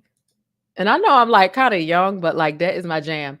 The T Lounge, send me your not Mary Had a Little Lamb. Just Divine, you know what? I'm gonna meet you at the T Lounge. If you have Instagram or Twitter, DM me your Cash App and I'll send you the $20. Okay. We are going to be getting into the next lawsuit number 3. You see how it don't take that much time when I figure out how to navigate, how to get around. Like I'm literally telling you, all of these lawsuits are 20 pages. Who's reading 20 pages, especially 20 pages of the same thing, when it's only 2 or 3 pages of different things in each lawsuit because they're coming from the same law firm. I would be interested in reading it all if they were all coming from different law firms, but they're not. So a lot of it is copy and paste. And I'm not saying that in a sense of the attorney is lazy. There's no point in putting a different summary for each of your lawsuits. Yeah, do your copy and paste. Lord knows when I'm covering Diddy or R. Kelly and I'm making 18 videos on R. Kelly, y'all think I'm coming up with a different description box each time just to give y'all a little synopsis? Absolutely not. I'm copy and pasting, baby. That's what needs to be done. Why are we sitting up here on Twitter? What was here on Twitter? Oh, shit. All right. Let's get into that is my song Kiss from a Rose. Oh, somebody wasn't here quick enough. Sorry, y'all. I'm a little bit of an old soul. Okay, so the next one is, this one is a Jane Doe. This is a woman, okay? This is a woman. I think this is going to get kind of egregious. Okay. All right, so let's get into reading this lawsuit. This is lawsuit number 3. We're only an hour and a half in here, and we are getting through it. We are going to get through the things. I guarantee you this video is going to end before the 3-hour mark. Hopefully this video can be over by the 2-hour and 30-minute mark, to be quite honest with you. So what I'm going to do is I need to check on my cat really quickly. So I'm going to be right back. we're going to watch a very quick commercial. Y'all are going to hit thumbs up. Y'all going to like the video. Y'all going to put y'all pancakes. Y'all are also going to drop any questions, like real question. If there is anything that you are truly confused about within this case, please put those in the chat while I'm away for 60 to 120 seconds. We're going to come right back and we're going to start reading the this right here. Okay. So drop your pancakes, like the video. We'll be right back. That ain't the damn video he's supposed to come. I mean, like, come on, like, what are we doing? What are we doing, Jane? Jane, girl. Okay. The plainest Jane. This is one of my favorite comments here. She says, I loves me some black, and she said, loves me some black news. She says, is it just me, or does anyone else get tired of seeing people that don't look like them delivering info about them day in and day out?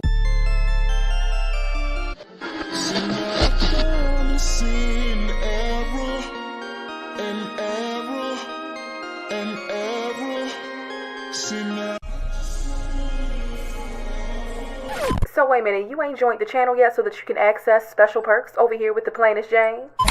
Rolex on your wrist, a plain Jane. Ooh, watch this. Hey, I'm the plainest Jane. I'm a cultural commentator and informant, and I provide sticky coverage on trending stories, black news, black culture, and everyday topics with a sticky, abstract perspective.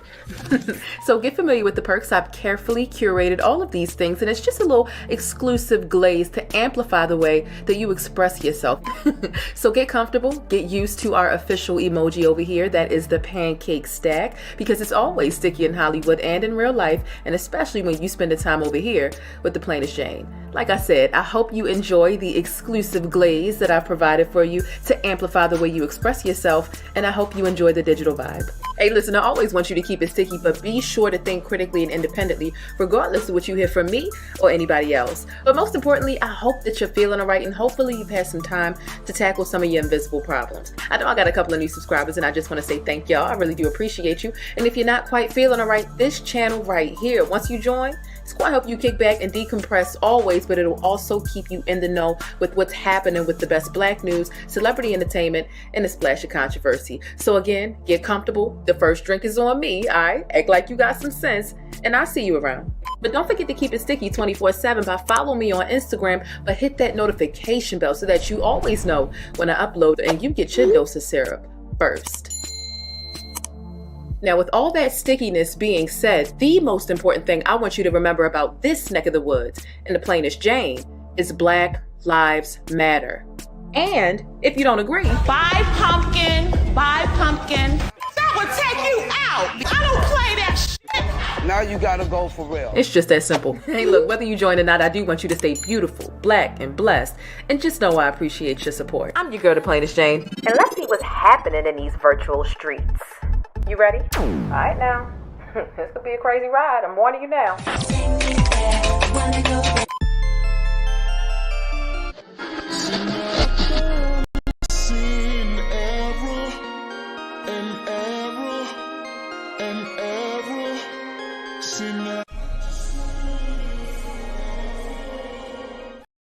Yes.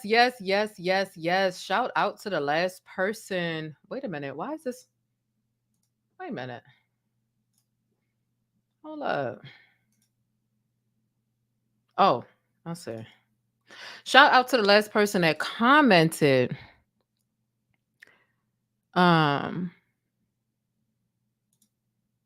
It says there's 312 of us in here. Was 335 of us now, and only 200 likes. Stop playing. Okay. We don't want to wait. Yes, the cat is very attention needy. I'll explain later. I don't want to ruin the replay value of this video. So I want to keep it at Diddy. But for those of y'all who, and I know a lot of y'all really care about the cat and what's going on with him, don't worry. I'll share it later. Just know it's costing me a shit ton of money. Okay. I'm a little over $1,800 into paying for his vet bills within the last 3 weeks. His health thinks that I'm an ATM, but I'm not. I mean, I love him, so I'm going to pay whatever it costs as long as it don't get crazy. But okay, let's go ahead and get our paperwork back on the screen. And we're going to continue reading our documents. Okay. All right. So, yeah, he's got like 3-4 different medicines right now. We just got to make sure he takes them. Of course, he doesn't like one of them very much. The other ones we can mix in his food and he's like okay with it, but the one he really hates. But anyway, let's go. All right. So this is a Jane Doe against, of course, Diddy and all of his 1,094,000 current or former companies. We're going to go down to the statement of facts. Statement of facts. Okay. We got the parties. We'll see the trial venue, right?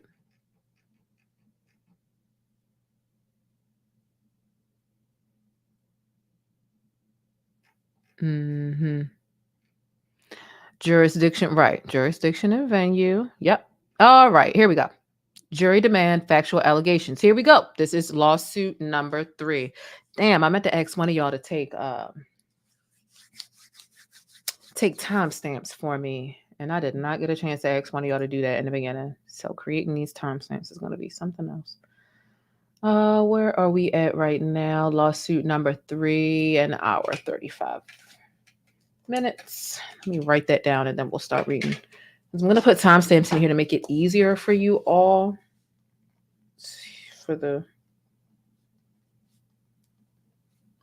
hour 36 minutes. Okay. Let's get to reading. In or around June of 1995, baby, they're going all the way back to 1995. They're not playing with you all, okay? And it looked like I'm seeing Biggie right here. Biggie, okay? Biggie, the notorious B.I.G. Oh, how crazy is this getting? You know, me growing up is so crazy. I have a cat. I never thought I would have a cat. Real quick story time and speed talk.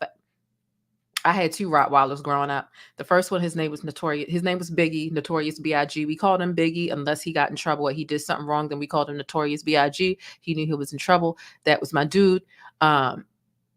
You know, things happen. You know, animals don't live as long as people. And then we got another Rottweiler, and her name was Aaliyah. So yeah, that was just a quick story time about me and my personal relationship with Biggie, aka Notorious B.I.G., because I literally had a pet named that. So, but anyway, this ain't about me, child. In or around about 1995, the plaintiff attended a promotional party at the Elks Plaza in New York City for the music video One More Chance by Biggie Smalls. The event was packed with high-profile guests. Now, while plaintiff was dancing with friends, Cuff Daddy approached her and asked to speak with her privately. Expecting an innocent conversation, the plaintiff agreed and followed him. Once alone in the bathroom, deviant Diddy unexpectedly began kissing the plaintiff. Feeling uncomfortable and confused, the plaintiff asked him to slow down, believing that they were there to talk. And instead, Slippery Sean advanced aggressively. Now, when the plaintiff attempted to pull away, he violently struck her, slamming her head against the wall and causing her to fall to the floor. Disoriented and in pain, the plaintiff tried to escape, but deviant Diddy hit her again, making it nearly impossible for her to move. So Slippery Sean then lifted her dress. Oh my gosh. Combs then lifted her dress and raped her vaginally while she lay helpless on the floor. Wow.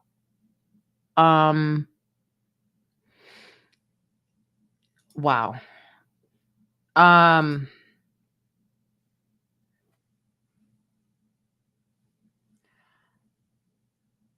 Reading these words, first of all, it sent a chill up my spine. I have goosebumps right now.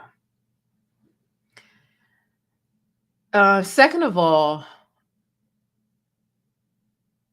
the description of this event And me trying to picture it in my head or recreate it or whatever in my head,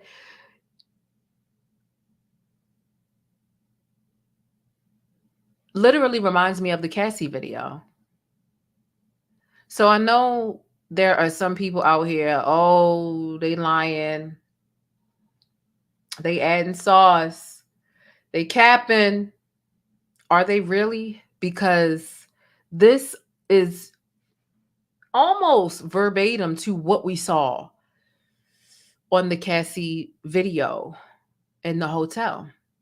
He is a man full of rage, and when he's not getting his way, and when he wants to be a deviant, and he wants you to be completely submissive to him, and whatever his little weird kinky demands are, and you don't abide by that, he gets into this violent rage.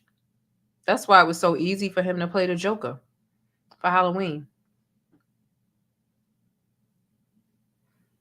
Because the Joker has how many different personalities?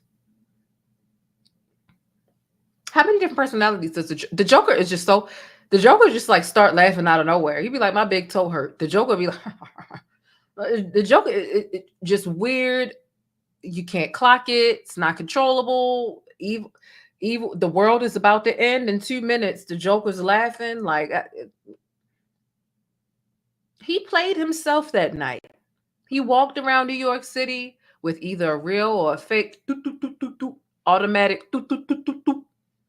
and was out there just, being weird. And 1 minute he's like, and the next minute, it was just personality. And that, with all of Diddy's stuff being an open secret,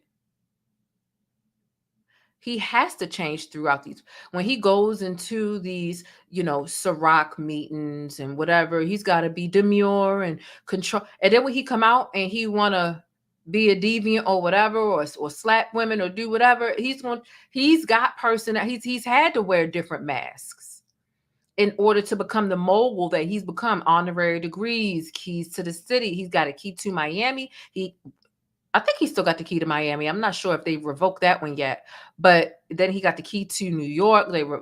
Obviously they've revoked that one. You've got to wear several different faces in order to do what Sean has done. Let's continue reading.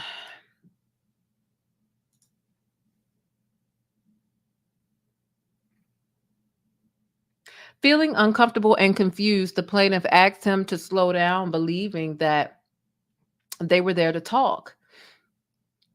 Instead, deviant Diddy advanced aggressively, and when the plaintiff attempted to pull away, he violently struck her, slamming her head against the wall and causing her to fall to the floor. Disoriented and in pain, the plaintiff tried to escape, but Cuff Daddy hit her again, making it nearly impossible for her to move. Diddy then lifted her dress and raped her vaginally while she lay helpless on the floor. The plaintiff tried to resist, but her injuries and shock left her powerless. After the assault, Diddy adjusted his clothing in a nonchalant manner and threatened the plaintiff, saying, quote, "You better not tell anyone about this or you will disappear," end quote, leaving the plaintiff terrified for her life. Diddy left the bathroom, abandoning the plaintiff in a state of shock, fear, and shame. The plaintiff remained on the bathroom floor for a while, trying to regain her composure. The plaintiff felt intense pain in her head from the blows and was emotionally shattered. After some time, she managed to stand, fix her underwear and dress, and wipe away her tears. Terrified that someone from P. Diddy's business might be waiting outside to harm her, the plaintiff cautiously gathered the courage to leave the bathroom. The plaintiff left the party and never returned. Since the assault, the plaintiff has avoided the news as it triggers traumatic memories. For years, the plaintiff kept the assault secret, fearing retaliation from Diddy's and his businesses.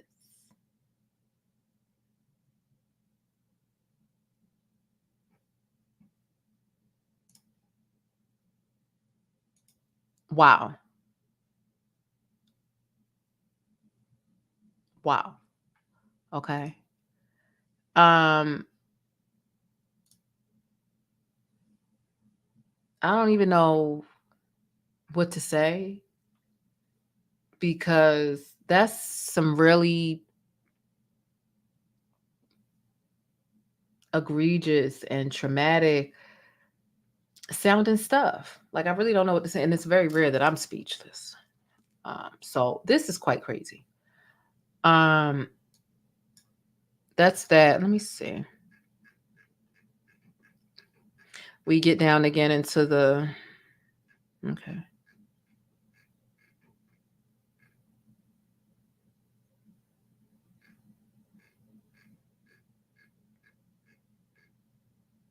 Okay. So that's that for that one. Like I said, what comes after that is the clause based off of um the violation of the Victims of Gender Motivated Violence and Protection Act, which we have already discussed. So we're moving on to lawsuit number, what are we moving on to? 3 or 4? Oh, we're moving on to number 4. We're on the 4th lawsuit already. All right, bet. Okay, bet.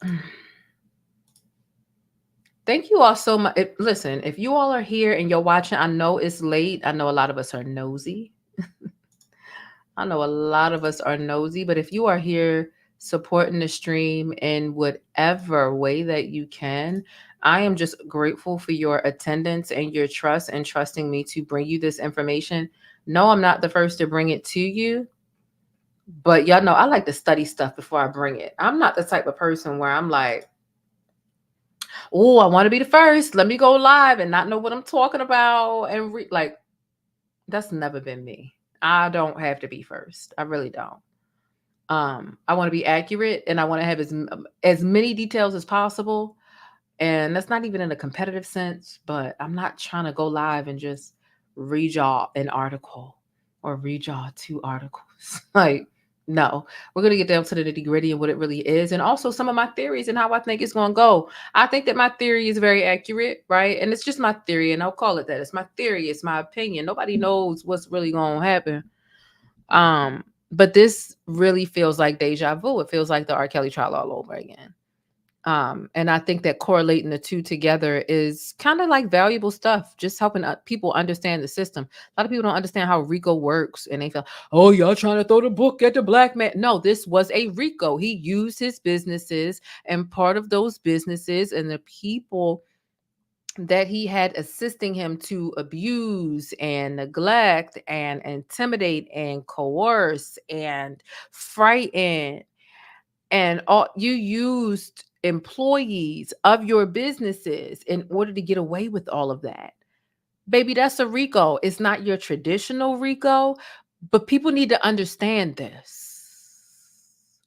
And you know who else needs to understand this? Tell y'all another thing. Because a lot of people think Jay-Z is next. Jay-Z is not next. He's not. I don't know what he's done or what he hasn't done, but I'll tell you who is next. Kanye. Kanye weaponizes his employees to do whatever and to get whatever. Kanye is next. Have you seen the lawsuit? And I've never seen a lawsuit that's over 80 pages. Kanye's lawsuit from his former assistant is over 80 pages.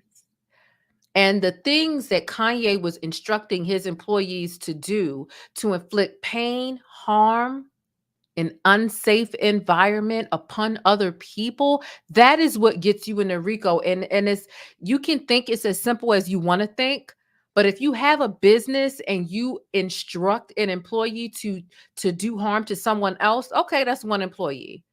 Instruct another to do something too. This has RICO written all over it. The definition of RICO and why people were so outraged by R. Kelly is because like, this ain't the traditional meaning of RICO. No, it's not the traditional meaning of RICO. But when you think about what a RICO really is, like, y'all are using y'all businesses and weaponizing y'all employees against people that y'all want to inflict harm upon.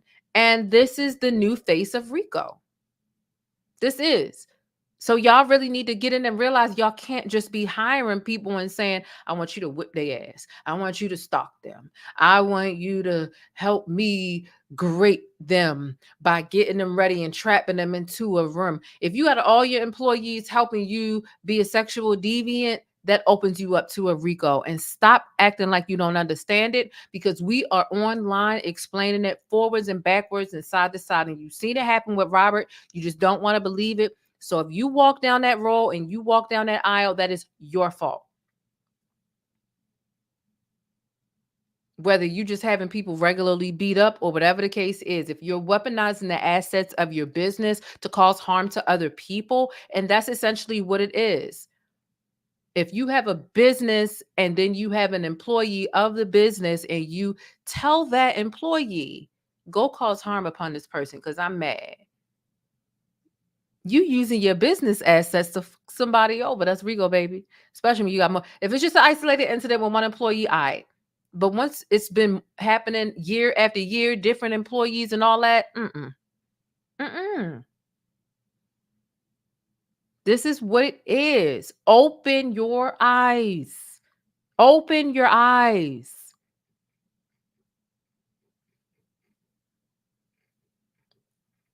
Let's get into I'm missing something.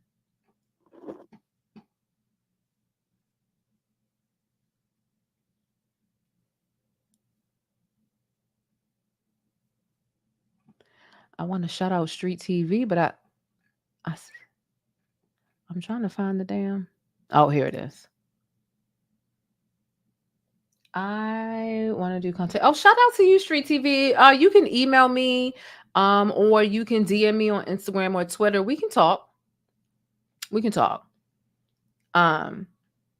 I remember you. I remember you. You came through my chat a lot of times before. Shout out to you. And I was on your channel checking out your content before as well. Shout out to you.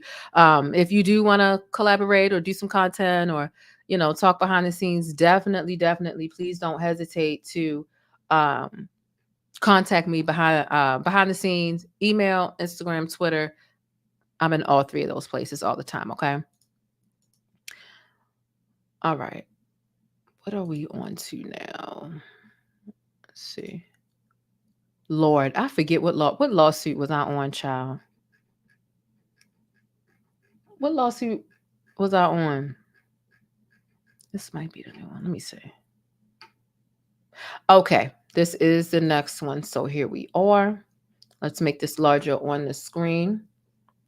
Number 4. Okay, yeah, North Carolina. Let's keep reading.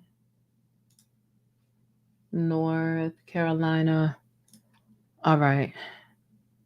Has everyone hit the like button thus far? It's a free way to support the channel. And I do definitely appreciate y'all's viewership, okay? All right, let's get into this one. Hey, thanks for letting me keep you connected and in the know with what's happening in the Black world. Don't forget to smash on that like button for support and for more Black news.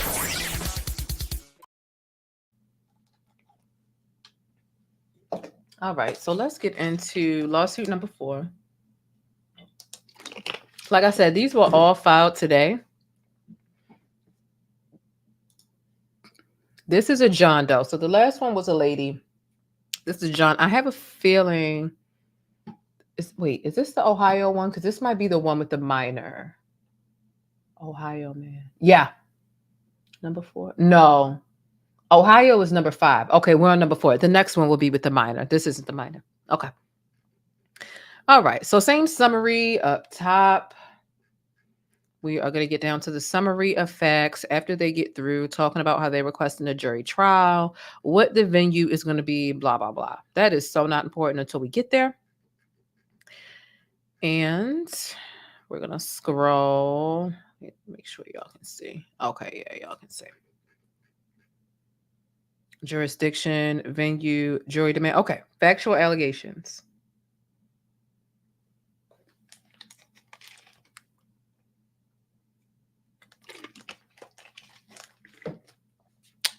All right. The Diddlers' legendary white parties in the Hamptons were well known by many, including John Doe. The kind where countless celebrities would attend in 1998. Oh, damn. They really taking it back. Like I told y'all, the statute of limitations doesn't count when it comes to this law in particular. In 1998, when John Doe was only 16 years old, he was recruited out of New York City and indeed, while residing in New York City, received an invitation to one of Diddy's parties through a mutual connection. When he received the invitation, he felt like he finally had the opportunity to rub shoulders with who's who in the industry. He thought it could be his chance to break into the music industry. Others from New York City received such an invitation to go to the Hamptons for the party. Indeed, many of those at the party were, in fact, New Yorkers. The party took place at Diddy's mansion in the Hamptons. As John Doe entered, he spotted countless celebrities and A-listers who formed the music and entertainment industry. He recognized faces he had seen on TV and on the big screen.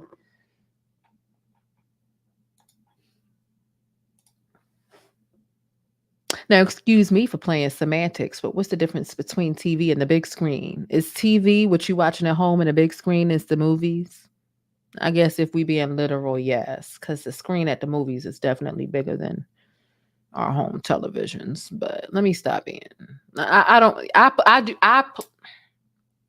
Semantics can sometimes either be petty or help you really get down.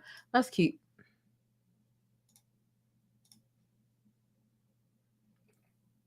As John Doe made his way through the crowd toward, oh snap.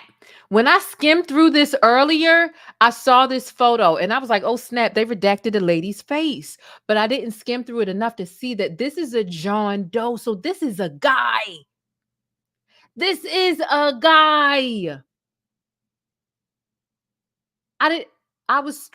There were too many documents and too much I had to organize before I came live with y'all to really read. Okay. Wow. As John Doe made his way through the crowd toward the restroom, he unexpectedly bumped into Combs. Shocked, John Doe found himself face to face with Diddy, a titan in the music industry, standing right in front of him. Wait a minute. Let me start this sentence over because I know I'm not reading what I'm reading. As John Doe made his way through the crowd towards the restroom, he unexpectedly bumped into Diddy. Shocked, John Doe found himself face to face with Diddy, a titan in the music industry, standing right in front of him at the party. Damn, he can't even go urinate or. So John Doe took a picture with him at a 1998 party. Okay. All right. Diddy took an interest in John Doe and wanted to talk to him. They walked to a more private area near the portable restrooms. Child, now he had porta potties. Damn, it was all that going on. I know he got like 8-10 bathrooms in the house. He needed porta potties. Ooh. Okay. Diddy took interest in John Doe and wanted to talk to him.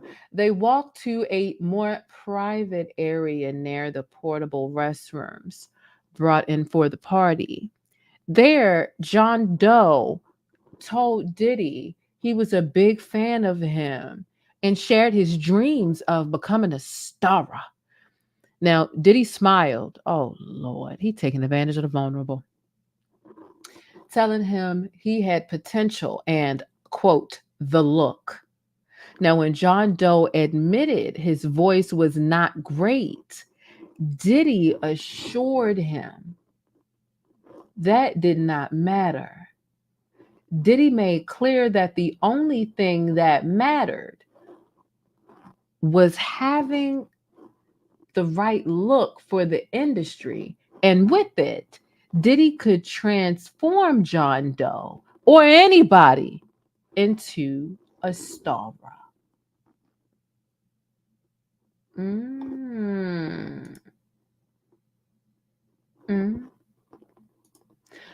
Despite the pleasant conversation which occurred, things took an unexpected turn for the worse. Diddy abruptly told John Doe that he needed to drop his pants. Girl, what? Drop his pants.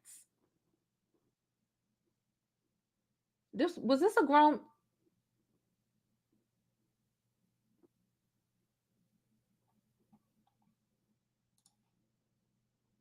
Y'all are getting my raw reaction. I'm sorry, because this is a little disturbing, because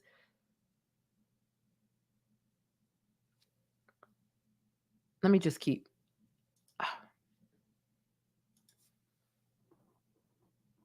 He can make a star out of anybody. Despite the pleasant conversation which occurred, things took an unexpected turn for the worse.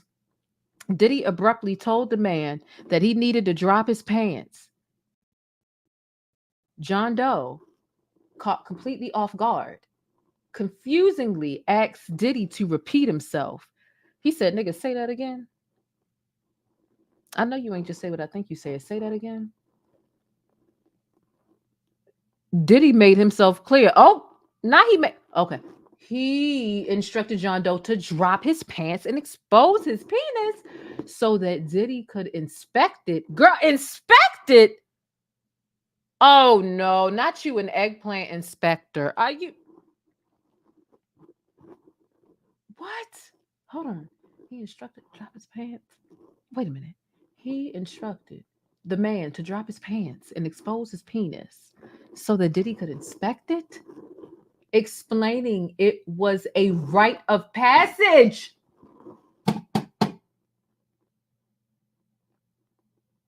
Oh my gosh. This just had something click in my head.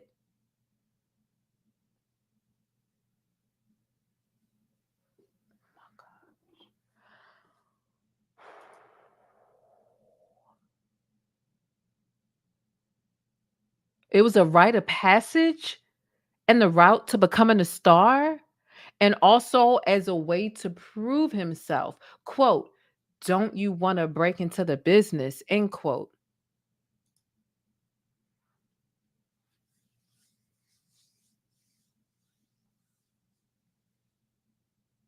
Baby. The tea lounge, that's the point I was making. That's what something clicked. So, first of all, let me just say this. Shout out to Make It Make Sense. There's a YouTube channel called Make It Make Sense. We call them MEMS for short, right? Just like some people call me TPJ because they don't feel like saying or typing out the plainest Jane, and that's fine. Shout out to Make It Make Sense. And a lot of people felt like Make It Make Sense, or they took it with a grain of salt. He did a video a couple of weeks ago about how there was a video about a freak off tape of Mary J. Blige being shopped around, allegedly, and saying that it was being shopped around. And in the video, it seemed like Mary J. Blige may have been a little lucid, and was saying in the video, this is a rite of passage. Like she did like the video or whatever act on camera in order to get on, because she felt like that's what she needed to do in order to get on. And I remember watching that video, and a lot of people was like, "Oh, is he making that up? He ain't got no video. He got a secret source." Because giving your source out might compromise your source or whatever. So of course he didn't give out a source. So some people were speculating that he was not telling the truth, or that he had a phony source, a bogus source, or he was lying, or whatever the case is. But this was weeks ago. And he was saying that Mary J. Blige was seen in this video, and it was just some real crazy, nasty, ridiculous, degrading stuff going on in that video. And Mary J. Blige could be audibly heard in the video saying that this is my rite of passage in the video. I took it with a grain of salt because I'm like, we don't know who the source is. We don't have a video, but I still enjoy Mem's content, and I'll watch, you know, I'm listening to all of the Diddy news. Will I believe all of the Diddy news I hear? That would be the same as me taking everything Jaguar Wright says as fact. Like, no, I take it based on my own discretion and my own perspective and intuitive belief system. So the fact that this lawsuit dropped today and it literally has the verbiage rite of passage, that's not a normal thing to say. Like, that's not an everyday phrase. It's not. If you were to say, oh, in the video she was saying, oh, daddy, give me that thing, give it, like, that's more of a normalized, this is my rite of passage. Don't nobody say that. Wow. So this popping up in this documentation, like I said, I'll provide you the dots. You decide if you want to connect them or not, right? I'm not connecting all of these. I'm just providing you the information. And like I said, all of this stuff is allegations. Who's to say that every single thing in all of these lawsuits are 100% actual, factual? Who's to say that some people aren't kind of exaggerating or adding sauce or seasoning to some of their actual experiences or firsthand witness occur? Who's to say? But there is so much out here and there's so much smoke to the point where you know that Diddy isn't innocent. But to believe everything without thinking for yourself and like utilizing critical thinking, I think can be a little problematic. But just understand, like, these dots and the way that they line up, whether you want to connect them or not, it's like, listen, where there's smoke, there's fire. Some people might be lying on you. Some people might be lying on you, Diddy. But everybody ain't. Same with R. Kelly. So this is really, really, really, really, really interesting. Real interesting. I'm disgusted. I'm really disgusted. Let me pull it.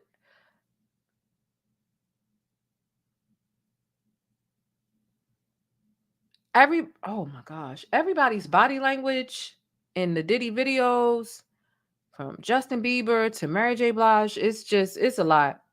It's a lot. It really is. I don't know. That's all I can say, baby. Woo! This is heavy.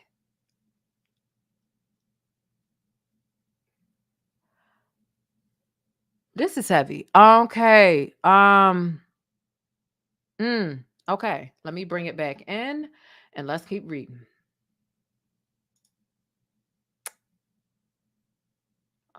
Where did I stop off? Despite the pleasant conversation, the worst cones. Did I read this already? Made himself clear. Okay, yeah. Okay, so now we're down to 39. Okay. Doe immediately felt uncomfortable, froze, and didn't know what to do. Diddy remained calm and stood in front of him and stretched out his hand in a cupped position. Out of fear, anxiety, and the imbalanced power dynamic between himself and Combs, John Doe then dropped his pants. He dropped his pants and exposed his penis as Combs previously instructed. Girl.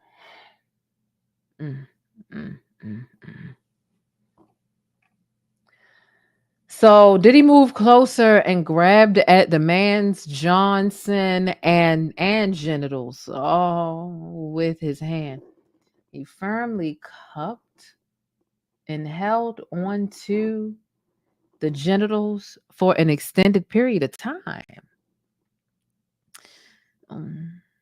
During the time, Diddy moved his hand in such a fashion to manipulate John Doe's genitals, squeezing and feeling them. And John Doe was only 16. What? What? Huh?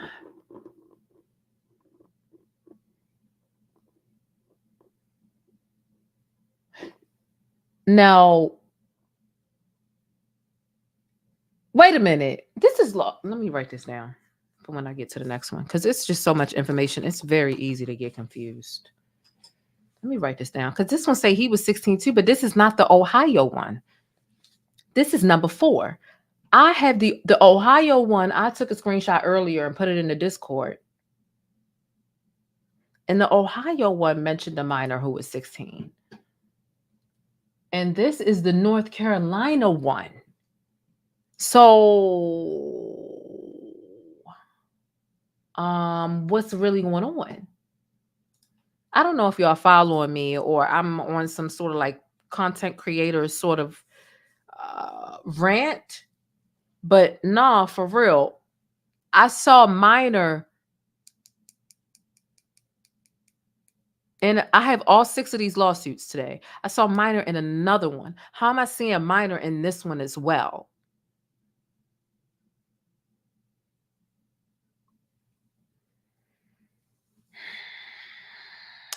What is this? The North Carolina. I catch stuff. That's the thing. North Carolina. This is number 4. 1, 2, 3, 4. Right. North Carolina minor. No, okay.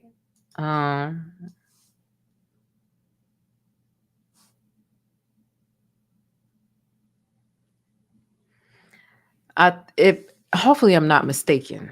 Let me check my screenshots really quickly to make sure. Okay, not 42. Let's see. Let's make sure I'm not tripping. It's easy to get these things confused because there's so many of them. You've got like 1 from every state. Shit, we might even have 2 from every state. So it's easy to get these lawsuits confused, but let's just keep reading and get some more information here. And thank y'all. Make sure you hit the like button if you haven't already, because we are, at least I am. Hopefully y'all are as well. Hopefully we're all critically thinking about this and picking this apart.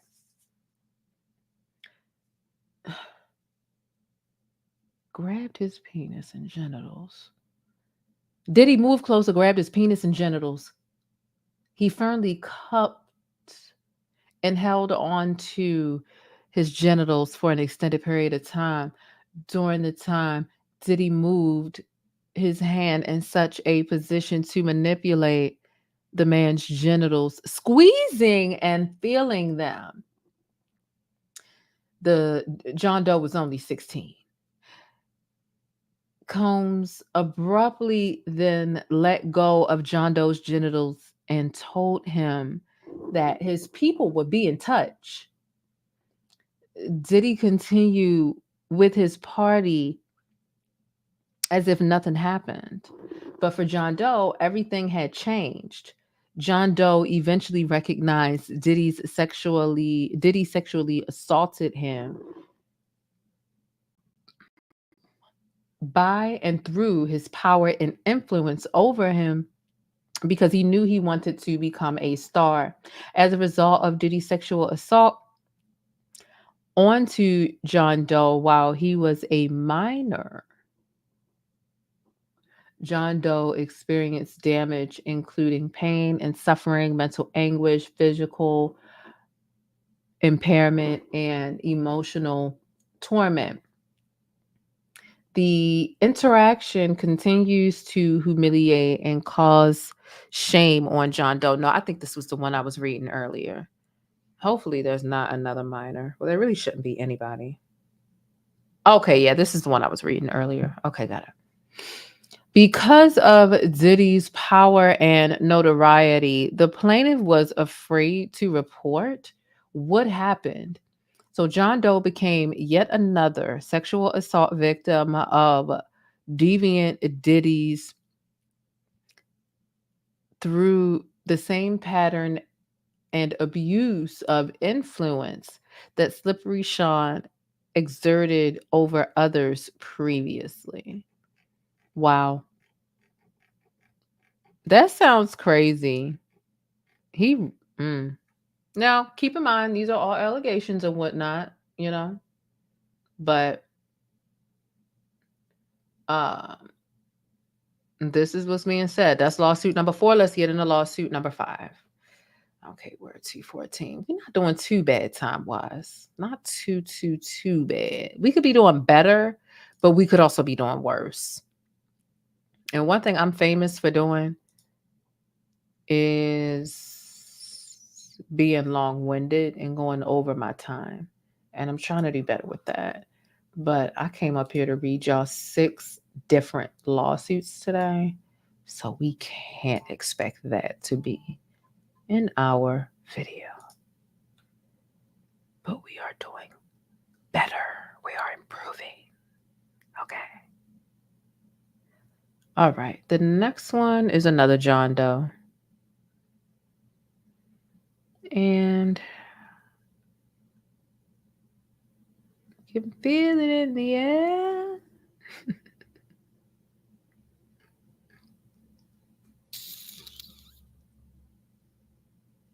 Okay, perfect. All right, let's get to the next lawsuit. Thank you all so much for being here and supporting the channel. I appreciate you all. And I love all of my stickies so much. Y'all's viewership, your support, you subscribing to the channel, your comments, your thoughts, even if you don't agree with me, y'all's attendance alone is priceless to me. So I really do appreciate y'all being here. Let's get into the next one. As you all like the video and drop some pancakes down below, we're getting into number 5. This is another John Doe. Okay. So we are going to get into this. I really should have made some hot tea for myself to take in between all of this reading and talking, but it's okay. It's okay. Just take me a quick little sip of this little Gatorade that's almost gone. And we're going to get into our next lawsuit as quick as possible. Okay. Hey, thanks for letting me keep you connected and in the know with what's happening in the Black world. Don't forget to smash on that like button for support and for more Black news.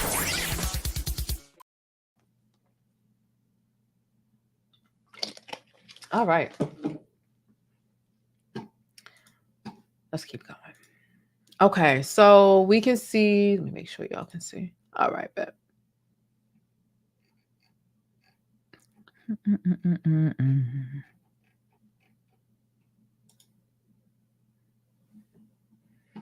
Why wasn't I doing that the whole goddamn time?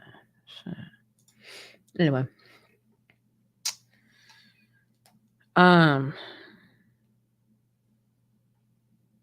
All right, let's scroll down to the factual allegations. Again, all of this is copy and paste minutia that I'm really not interested in reading because I was around. I heard a lot of the rumors, and a lot of the rumors turned out to be true. Jaguar Wright heard a lot of the rumors too, but let her tell her she was in the room with all this mess, but she ain't do nothing. Ciao. All right, we are here at the factual allegations in 2008. Oh, they are taking it back.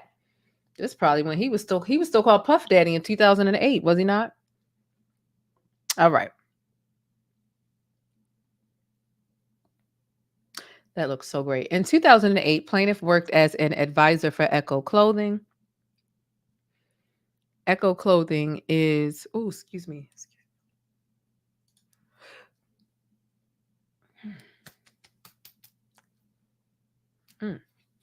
Echo Clothing is a former brand that Diddy, a clothing brand that Diddy used to own. Oh, he was P. Diddy in 2008 already? Wow. He done went through so many. We had Puff Daddy. We had Puffy.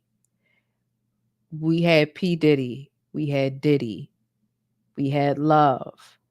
It's just too much. A lot of times you can really tell how old somebody is based on what they call Diddy. If they're going to walk up calling him Puffy or Puff Daddy, it's like, oh, okay, you are of a particular age. I was born in this sweet spot where no matter what he changed, well, until he got to love, I'm like, nigga, I'm not calling you love. I've had enough of. Let me make myself big on the screen. Just a quick little rant. I'm not calling you love. We go from you being Puffy / Puff Daddy, okay, to P Diddy, okay, to Diddy, okay, to Brother Love. No, I'm done. I'm done shifting what I'm gonna call you. Like this man wanted to identify by any name he could imagine. Like, no, I'm not doing it. It was the same thing. Remember, I don't know if y'all remember when Snoop Dogg tried to change his name from Snoop Dogg to Snoop Lion. I said Snoop. No, I'm not doing that. I'm not conforming. No, you know. We got to the point where we called Diddy Diddy. I'm like, I've done enough changing and conforming for you. Puffy, Puff Daddy, P Diddy, Diddy. Okay. You know what I mean? Even when Lil Bow Wow wanted to drop the Lil from his name, Lil Romeo. I'm not Lil Romeo. I'm Romeo. I'm not Lil Bow Wow. I'm Bow Wow. Okay, I'll do a little 1, maybe 2 name changes for you. But beyond that, if you think I'm going to refer to you something different every year, every 2, I'm not doing it. So, no. Okay. All right. Nice chat. Nice chat. This was cute. Not doing it. So yeah, that's that. But let's get back to what we got. What do we have going on? All right. In 2008, the plaintiff worked as an advisor for Echo Clothing and had been employed by the company for approximately 7 years. Echo Clothing at the time was among the most popular clothing lines in the country. In 2008, the Diddlers clothing line was also hitting peak popularity. So the plaintiff, in fact, met Diddy several times in connection with Diddy's development in the marketing of Sean John's clothing line. And so Echo and Sean John were competing lines within the clothing industry, both having had a large amount of success within the hip hop community. And moreover, both lines had relationships with and were carried at the time by Macy's. Okay, Macy's has entered the chat, a well-known department store. In or around May of 2008, the plaintiff was in the stockroom at Macy's flagship store at Herald Square in Manhattan, where P.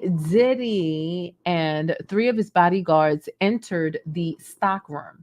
The plaintiff came upon Diddy and his bodyguards at a T junction in the stock room where the plaintiff had very little room to maneuver. Combs was flanked by 2 large bodyguards to the left and 1 large bodyguard to the right. What's flanked mean? Does that mean surrounded? That's what I'm getting from the context. That's my guess.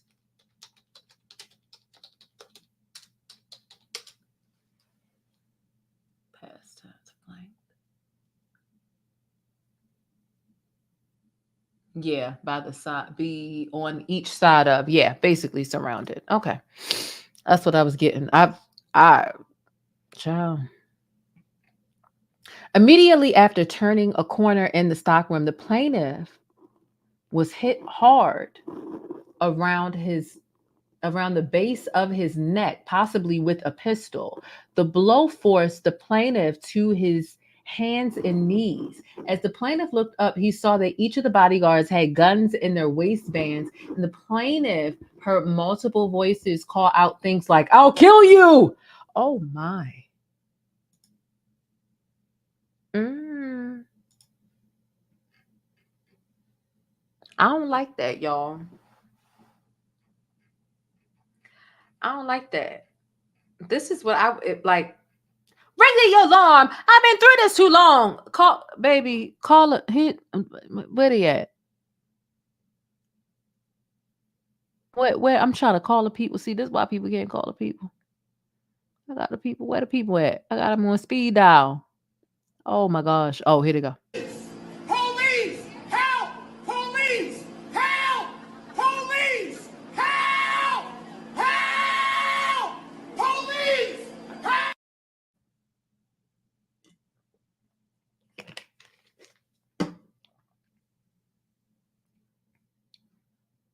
Because now he flanked with security guards and I'll kill you. Like, oh no.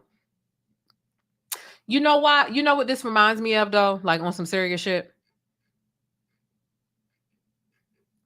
It can be hard to dial 911 when you are in a pickle. It can. And I know it sounds crazy. Stick with me. I was a bartender for many years. And one time this guy, he had like this like health thing going on and he kept standing up and passing out. And he would stand up like, I'm fine. And then he would pass out. And it was like, did he hit his head? And he did it like 5 times and stood up and passed out. And they was finally like, Jane, call 911. And I froze because I was so, you know, the phone was right there on the wall. And I was the only bar. And Jane, call 911. And I froze. I was just like, I've never seen nobody pass out like that and keep standing up. I'm fine. Nothing's wrong. Pass out. Fine. I froze. It can be hard. This is why they need to bring back Life Alert. I'm being honest.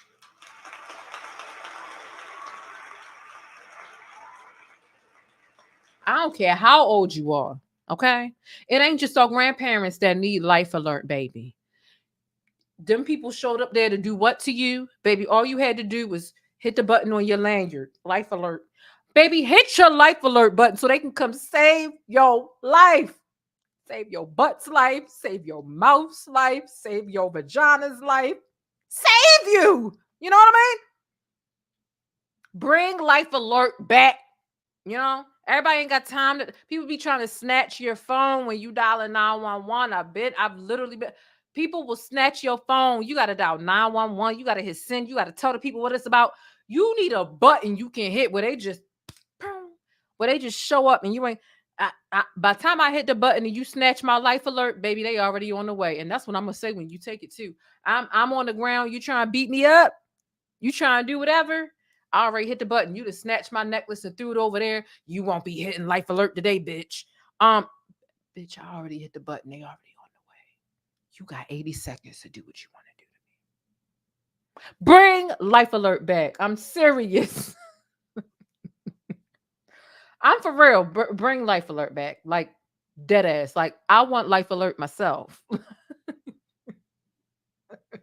We need some for real because if you get in a situation like this, what you gonna call while they sitting in front of you? Hey, Diddy and them beating me up. They about to take me out. They done already hit me with the pistol once. They about to keep going. No, you need a little button you can hit to just be like, boom, come. You know what I'm saying? Who got time to pull up their phone and hit 911? First of all, it's not even just 911 send. You gotta hit the thing to get to your phone pad. Then you got to hit 911. That's 4 buttons. Then you got to hit the 5th button, which is the call. Then you got to wait for it to ring and talk to the people you in front your assailant. Like, it's not dialing 911 when you really need. We need Life Alert, y'all. And I guarantee you, it'll be more people that are not seniors using it than the seniors using it. Yeah, your grandmother need it if she slip and falls in the house by herself. You know what I'm saying? She done got out the shower. She out here. Oh, help. I'm falling and I can't get up. Yeah. That's, yeah. But we need it too. And the people in the industry clearly need it because it's a dangerous world out there. Like, you know, we need some Life Alert. Like, bring it back. Like the infomercials, I ain't gonna lie, they was funny. We made fun of it. But now that I'm older and I'm thinking about it, I'm like, you know what? We could use that. I'll take back all the jokes I used to tell.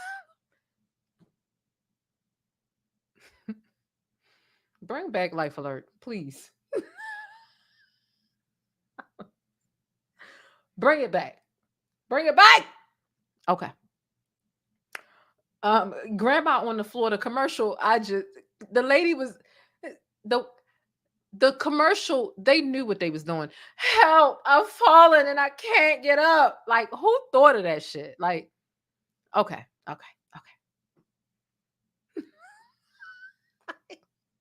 Hello? Hello? Let me write this down. I'm gonna clip this part of the video because what are we at? 229. 229. Life alert. We need it because this is dangerous. This is scary. Everything I'm reading is scary. We need some life alert, like for real. Okay. This is a lot. Okay, let's keep on. Lord have mercy. Okay, so I'm gonna just read the last one just to pick us up. Immediately after turning a corner in the stockroom, the plaintiff, and now this is Macy's stockroom. Immediately after turning a corner in the stockroom, the plaintiff was hit hard around the base of the neck, possibly with a pistol. The blow forced the plaintiff to his hands and knees. A plaintiff looked up. He saw that each of the bodyguards had guns in their waistbands. So the plaintiff heard multiple voices call out things like, "I'll kill you," which led us to our life alert conversation. But let's move on.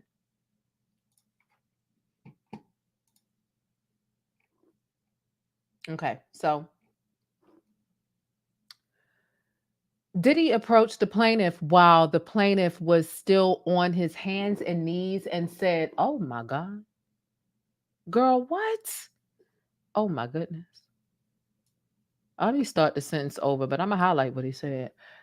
Diddy approached the plaintiff while the plaintiff was still on his hands and knees and said, "Suck my dick, Echo."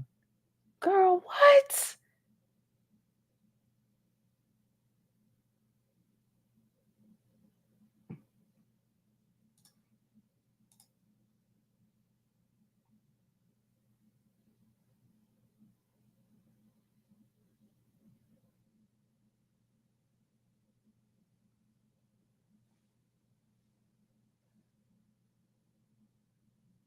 He's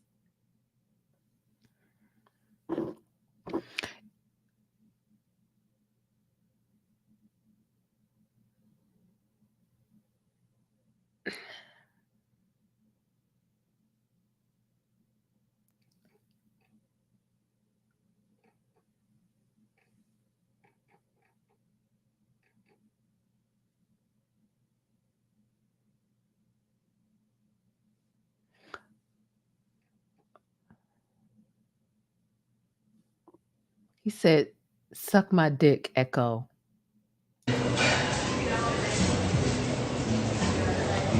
It's a come up. Let me block you. You a come. You trying to make a come up, honey? You won't make it over here at all. Who does that?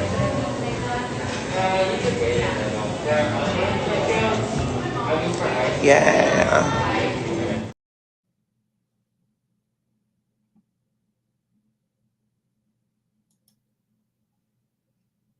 Okay. Diddy approached the plaintiff while the plaintiff was still on his hands and knees and said, "Suck my dick, Echo," referring to the clothing line that the plaintiff worked for. So Diddy thereafter forced his penis into the man's mouth and proceeded to, wait a minute. Oh my God. Oh, oh, okay. Okay. Let me,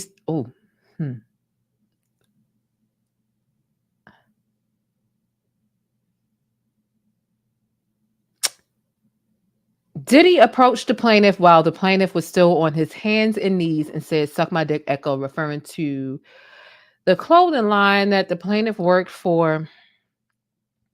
Diddy thereafter forced his penis into the plaintiff's mouth and proceeded to forcefully and brutally orally rape the plaintiff.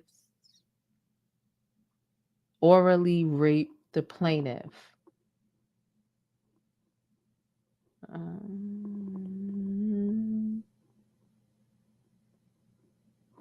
Diddy continued for at least 2 minutes until ejaculating. While orally raping the plaintiff, Diddy grabbed the plaintiff's hair and made derogatory comments like, "You like that, white boy." After he finished, Diddy threw the plaintiff's head aside and said words to the effect of, "Shut up or I'll kill you." What? Diddy and his bodyguards began to leave, taunting the plaintiff as they did. Diddy proceeded to gather Sean John merchandise from the stockroom. He left the stockroom and headed out to Macy's retail floor, where he began passing out merchandise to an adoring crowd as if nothing happened. In shock and traumatized, plaintiff gathered himself and went to Macy's security to report the assault. By this point, Diddy and his bodyguards had left the store.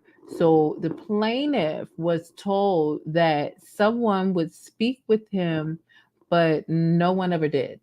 Shortly thereafter, Macy's stopped letting the plaintiff into the flagship Herald Square store.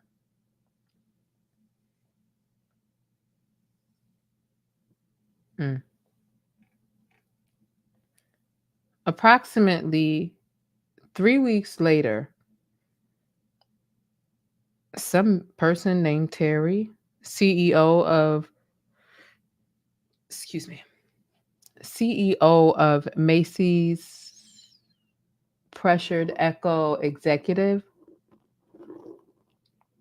to the plaintiffs because Macy's had just signed a multi-million-dollar deal with Sean John Clothing. This is another reason why it's not just the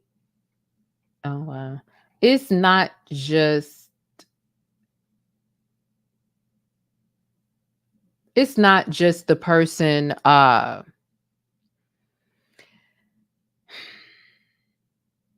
did he have enough money to pay any and everybody off? Like, it's not just that can, or him being well known or him being well favored. That isn't the only thing that can get him off. He's got all of these business dealings that are integrated into. People are like, listen, if Sean John is selling and it's making us a lot of money, then we don't care about your complaint.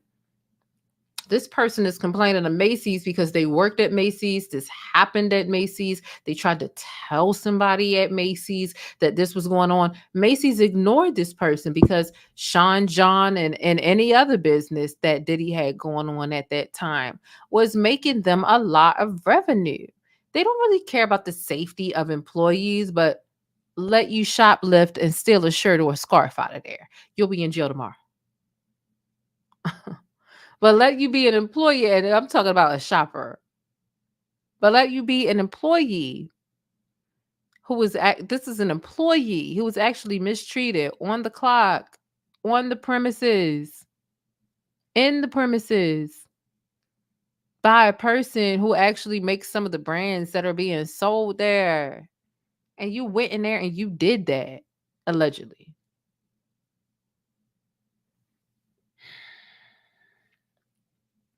There are about 400 of us here. Can we all make sure we hit the like button before I kick you off my bus? It is free to hit the like button. We are going through all of these court documents. They are not easy to find. They are not cheap. So thank you for supporting the channel however you can, whether it be a like, whether it be a subscribe, whether it be a Cash App, whatever it is that you want to do to support it, or whether it is just you commenting in the chat. Please be sure that you support the channel. Okay. All right. Impression echo. Echo therefore terminated the plan. Okay. Approximately 3 weeks later, Terry CEO of Macy's pressured Echo executives to fire the plaintiff because Macy's had just signed a multi-million-dollar deal with Sean John Clothing. Echo therefore terminated plaintiff from the employment, and the plaintiff was told he could no longer live in his company paid apartment. So he's violated by Diddy. At work, reports it, they fire him, and then they say, you can't even live here no more. Go find something else. That's terrible. That's terrible. Now, mind you, like I said, all of this is, these are allegations. But this is what's being alleged via these lawsuits. So it'll be interesting to see how all of this plays out. The plaintiff is informed and believes that the report of the assault was destroyed or otherwise purged from Macy's records, and no action was ever taken as a result of the report. The plaintiff ultimately had to move out of New York. The plaintiff still fears for his life as a result of the incident and the threats made against him on that day, including the fact that the plaintiff was known to Combs by way of his work with viral clothing company Echo. Interesting.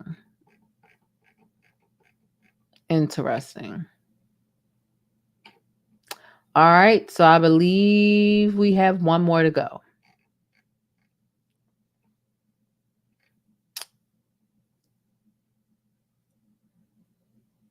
I do believe we have one more to go. And then we're going to be done. Okay. That was that was North Carolina. I think we have two more to go. Okay, let's just keep going. See if they look different. Let me see. See what these case numbers hitting on.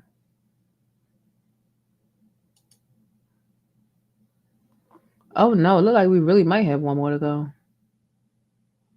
Is that the same number? 77774.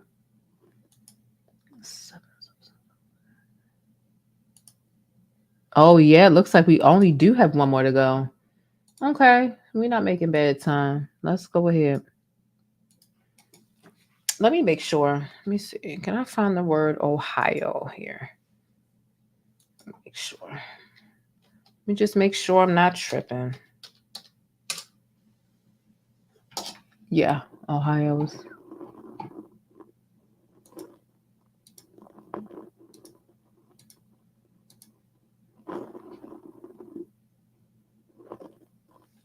Yeah.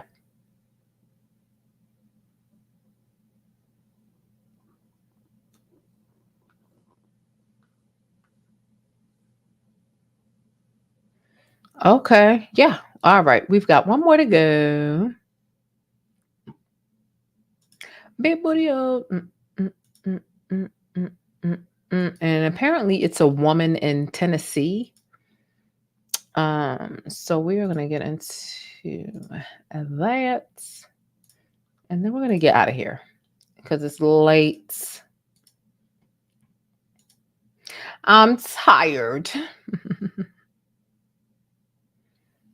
I'm going to go through that. Has everyone hit thumbs up? Has everyone sent this video to someone? I'm sorry. It's so late. 398. Okay. All right. Let's get into this next one. This is, what is this? A Jane or a John? I would assume this had to be a Jane. Yeah, because it was 2 Janes and 4 Johns. Okay. Yeah. It was 2 women and 4 men. So we're going to get straight into this.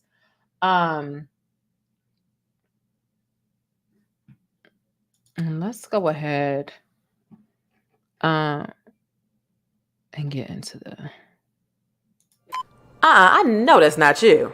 Sitting back there talking about supporting black businesses and they never really doing it. get it together. This is for the people who really support Black businesses. Head over to pleasebeeasy.com when you get a chance and help keep the Black dollar in the community for longer than the 6-hour statistics show. But Be More Like Us is a unisex clothing line, so it's got something for you, your honey, and even the kids. I know the fellas head over there because the new releases color coordinate with the new sneaker drops. So sneakerheads, you're welcome. They even have masks over on pleasebeeasy.com. So make sure the first thing you do when you finish this video is head to pleasebeeasy.com for the latest, freshest, unapologetically Black-owned fashion for men, women, and kids.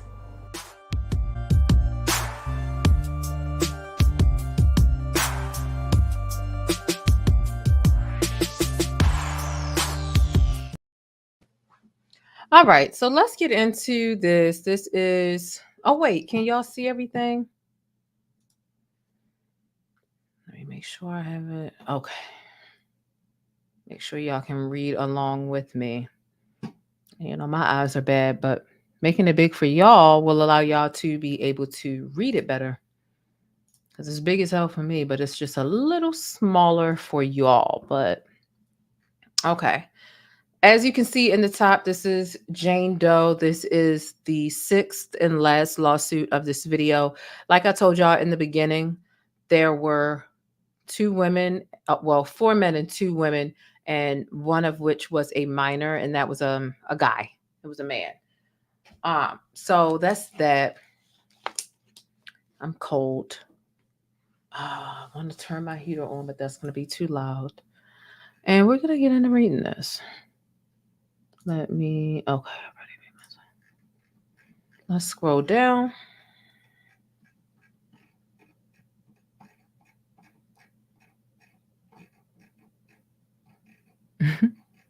All right, parties. And now we are down where it's about to get into the facts, the venue, jury demand, and here we are. Facts, allegations. Factual allegations. Here we are. Let's see what this is about. Really quick question. Has everybody, you know what? No, I actually do have a really quick question. Mental health is so important. Mental health is so important. And I know all of us are following this Diddy case, but I need y'all to comment down below really quickly. What did you do today that made you happy? Or what are you going to do? What did you do yesterday that made you happy? And what are you going to do today that makes you happy? One or the other. If you can name something you did yesterday to make you happy, put that in the chat. And think about that, ruminate on that. And also, if you haven't done anything to make yourself happy or pleased or just satisfied, what are you going to do tomorrow to make yourself happy? I really want you to comment that down below. I went through that with myself over the last, yesterday or the last 36 hours. It's really important. Like, we spend so much time in the mist, in the minutia of all of these traumatic details of other people's and celebrity lives. And yeah, it's juicy. It's always juicy when you are consuming other people's drama and problems that isn't yours. It's like reality TV. It's like watching a train wreck. But what have you done that really made you that made you happy yesterday, or what's going to make you happy today? I really want to know, and I really want you to comment and think about that. For me, I've been trying to get rid of negative talk as I pull myself out of depression. I'm having issues with my joints and my knees and all stuff like that. And I've been having issues with my appetite lately too. And I was just like so happy I was able to eat a good amount yesterday, because like I don't like eating anymore. Like, I get hungry, I know I need to eat. I get hungry, I know I need to eat. But I don't feel like eating. And I know that probably sounds like it doesn't make a lot of sense. But it'd be like, I be dead hungry, but I just like, I don't want to eat, but I want to fulfill the hunger. But there's nothing that I want to taste. There's nothing I want to chew. There's nothing I want to swallow. No, Diddy. Like, you know, yesterday I was able to actually eat. And so I was just like, oh, I'm happy I was able to eat. And then here came some negativity coming out of me. you shouldn't be happy about being able to eat. Like, that's base. And then I had to catch myself. I'm like, no, I've been struggling with appetite versus hunger for weeks, months now. If I want to be happy because I ate, like, and not ate like 3 tuna crackers, like ate a whole egg roll, had some shrimp fried rice, and I'm happy about being able to nourish my body, I have the right to be happy about that. And I was about to talk myself out of it and talk down on myself and say, why are you happy because you ate? Like, find something out. Like, no, I'm happy I was able to eat because I've been having an issue with actually eating. And that made me happy.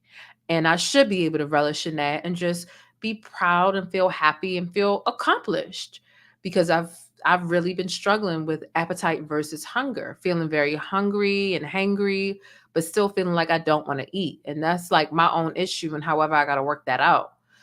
So it doesn't matter what it is that makes you happy. If it's a childlike activity, if it's you walking around the block 3 times, if it's you walking your dog, if it's you spending 20 minutes on skincare that you typically don't get to spend, if it's you moisturizing your scalp at night with castor oil or whatever you use, like, what is making you happy? And really relish in that and allow yourself to feel great and roll around in it like cats do. Cats roll around when they, you know. So, yeah, I just wanted to ask y'all, and I just implore y'all to just comment down below and let me know what makes you feel happy, and really relish in that, and not really being ashamed about that. I just had to work that in. But so let's get back to Diddy. Self-care, mental health, all that stuff is important outside of this. I saw this post the other day that really clocked me real bad. Real bad. It was like, y'all following the Diddy tribe more than y'all follow Jesus. Y'all are following the wrong oil. I was like, damn. Clocked me. I feel attacked. I feel attacked.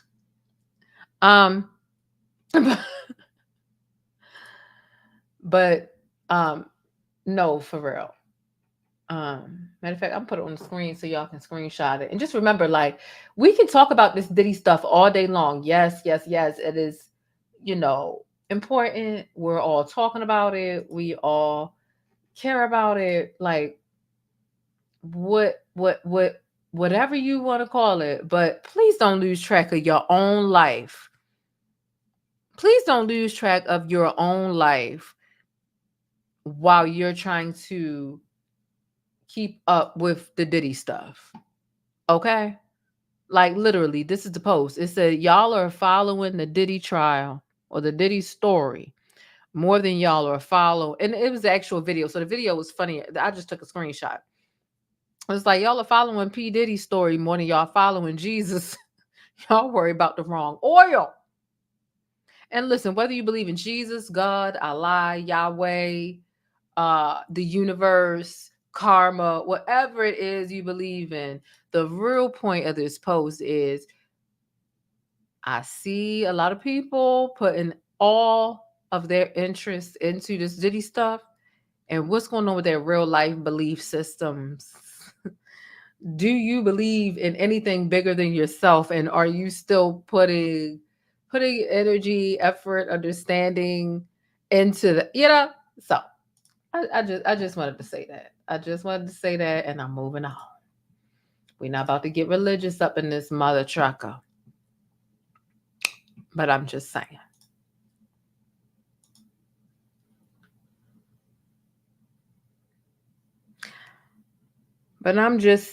Okay, so this is the last lawsuit that we are going to get into. And this is why, like, I used to rush on to come on. I don't, real life is important. I'm dealing with my health, the cat's health, real life, my parents, my grandparents. My grandmother is 83, in the beginning phases of dementia. We trying to look up, like, it's a lot of stuff going on in the real world outside of the celebrity stuff. So that's why when I'm not first, like, I really am not I'm not too bothered because I'm actually doing what I need to do in my real life and to spend time with the people that really matter. Not to say that y'all don't matter, but because y'all do, and I'm grateful for y'all. But I can't let my mental health deteriorate. I don't want to have regrets because I prioritized y'all over my family. And then when my 83, 90-year-old family members going up yonder, you know what I mean? When God called them home, I'm like, dang, I ain't get to spend no time with them because I was busy online. Like, I'm not doing that. I have to spend time with my family and the people and look out, and you know what I mean? But anyway, um, let's get into this lawsuit. All right. So this is our last lawsuit. Can somebody type last lawsuit in the chat? When somebody, because I paused for a moment. When somebody types last lawsuit in the chat, I'll go ahead and get started reading this last lawsuit and we can be on our way. But for now, I'm going to just cuss y'all out for no reason and hit Tyra Banks just because I think it's funny. But you're not. Stop it! I have never in my life yelled at a girl like this. When my mother yells at this, it's because she loves me. I was rooting for you. We were all rooting for you. How dare you? Learn something from this. You go to bed at night, you lay there, and you take responsibility for yourself.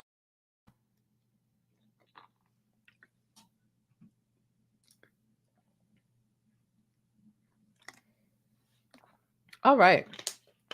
A lot of last lawsuits, okay? Thank y'all in the chat. Thank y'all. I know some people are going through the same thing. It's not easy. It's not easy. But okay, let's get into this. We'll talk about that at another time.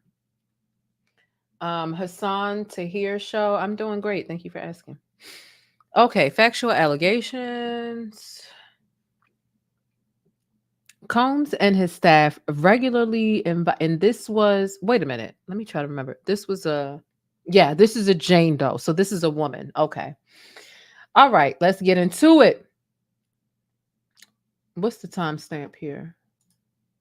Jay Devon, I hope you're still going to be available after the show because I'm going to need to talk to you. We need to talk. 2:56.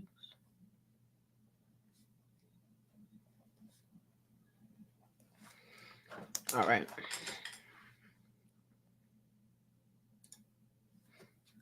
All right. So P. Diddy and his staff regularly invited members of the public to events such as music video shoots, photo shoots, autograph signings in and around New York City. One such event took place in 2004. Wow, they really taking it back. In 2004, across the street from Jane Doe's college campus in Brooklyn. Through Miss Doe's friends and Diddy's accomplices and agents, Miss Doe received an invitation to Diddy's photo shoot. She was 19 years old at the time. She was flattered and excited to receive such an invitation from an individual of P. Diddy's celebrity and stature. Miss Doe accompanied her friends to the event and discovered that it was a photo shoot promoting, quote, the band, a recording group that Diddy signed to his record label, Bad Boy Entertainment. At the photo shoot, she and one of her good friends, another freshman living in the dormitory, okay, so college age folks, with Miss Doe, were eventually invited to an after party by Combs' business associates. Before leaving the party, Miss Doe had met Diddy at the photo shoot. Diddy told Miss Doe and her friend that they should come to his hotel first for a more exclusive party. Miss Doe and her friend agreed and were taken to a Manhattan area Marriott hotel by a member of Combs' entourage. Upon arriving at the hotel suite, Miss Doe noticed that there were a dozen people there having drinks and listening to music in a relaxed party environment. And while attempting to mingle around the party, Miss Doe and her friend were suddenly grabbed and taken into a separate room off from the main party. Miss Doe believed the man taking them to be in a security guard. Wait a minute. Taking them to be in a wait. Miss Doe believed the man taking them to be a security guard. So she went with him. But when she asked him where they were going, he simply told her, "You know what you're here for."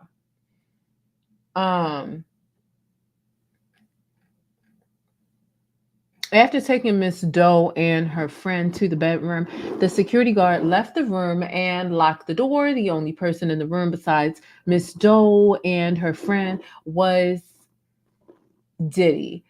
Diddy gave Miss Doe and her friend more drinks, then instructed them to, what is that word? Imbibe cocaine that he had prepared for each. That he prepared for use on the coffee table. Hold on. On the coffee table. Miss Doe did not want to do the cocaine. Okay, so I just want to look up imbibe, even though imbibe, from what I'm getting from this context, it seems like consume, but I still want to look up the official definition. I love a new word. I really do. Imbibe, drink, absorb, or so he. Okay, let's read this sentence again with the word. Combs gave her and her friend more drinks and then instructed them to imbibe cocaine. Okay. Like I said, I figured it meant take or whatever, but drink or absorb. Okay. Pretty much the same thing. Based on the context, I pretty much figured it out. I'm naturally pretty good at syntax and diction and kind of utilizing context to understand what certain verbiages mean. All right. Did he continue getting gradually more aggressive with the two women? They eventually began forcibly touch. No, they don't got a typo. Wait a minute. Diddy continued getting gradually more aggressive with the two women and eventually began forcibly touch them without consent. Oh, there's a little typo there. This is the first typo that I have found in this. That's okay. We know what it means. Began forcibly touching them. Okay, without consent. When they resisted, Diddy ordered Miss Doe's friend to perform oral sex. What? On him. Or else he would have them both killed. Miss Doe's friend complied, and Miss Doe begged Diddy to allow them to leave. He did not agree. Wow. Okay. All right. Diddy soon turned his sights to Miss Doe and forced her to take her clothes off, again under the threat of violence. Now, once she was undressed, Diddy forced himself on her and began to sexually assault her. Diddy fondled, molested, and ultimately raped Miss Doe, all while she was begging him to stop. And soon, and likely due to Miss Doe's cries, the door opened and the security guard from earlier came in to ask if everything was all right. Miss Doe's friend took the opportunity to rush out of the recently locked door. Miss Doe, however, could not move as Diddy was still on top of her.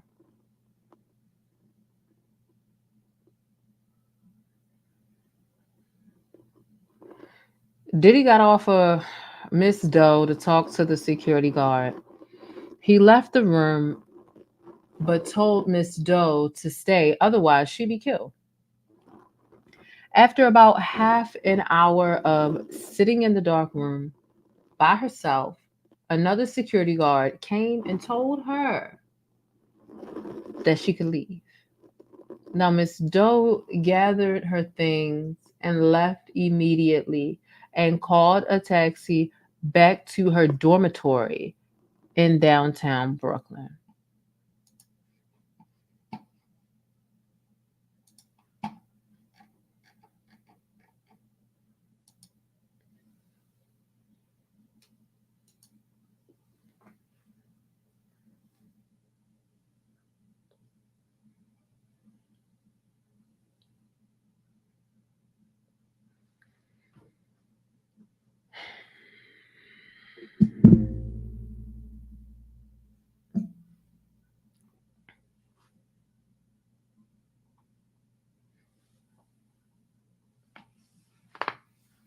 You guys, I'm sad. I'm disgusted. I'm perplexed. I feel a little, definitely deja vu, as I stated earlier.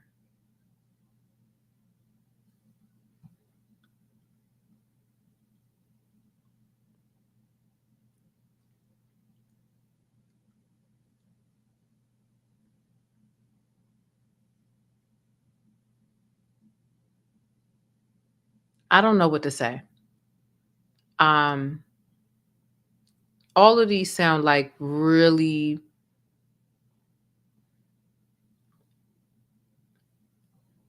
catastrophic yet believable instances, especially after seeing the Cassie tape. Honestly, I didn't need to see the Cassie tape to believe that Diddy was this monstrous. But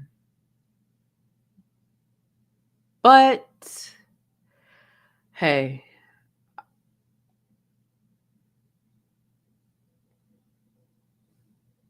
I need to, I really don't even know what like, I really don't even know what to say after reading that, all of that. I truly don't know. I'm at a loss for words.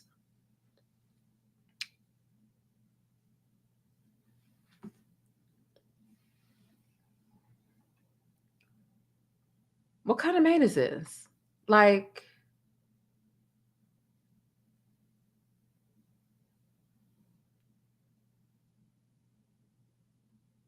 I was sent a link earlier today. I want to show y'all this. Hopefully I don't get a copyright for the music. If I do, I'll just catch the copyright. Those of y'all who are here, because this is a live video, you'll see it. If they act like, oh, you're not going to be able to be monetized because it was music in here, I'll just cut it out. And the people that are watching the replay, they'll never get to see it. But Diddy was doing some stuff on his channel about a year ago that was like, huh?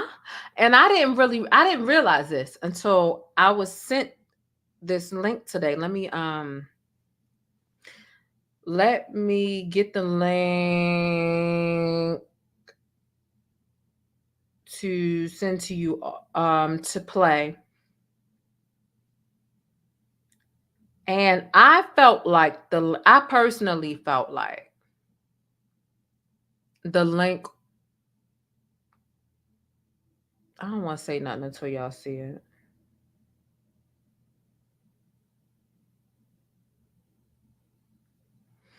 All right. I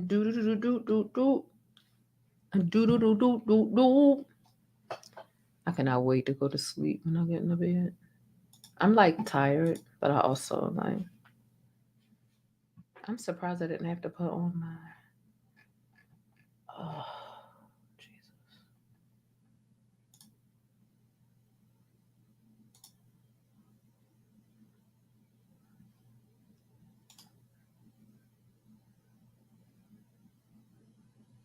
Copy text.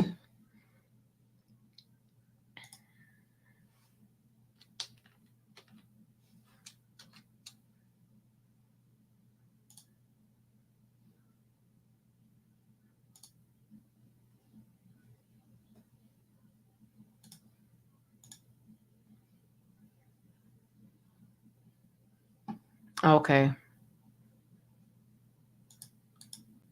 All right. Take a look at what Diddy was doing last year. Mind you, this was September 9th last year. This video. How's it, man?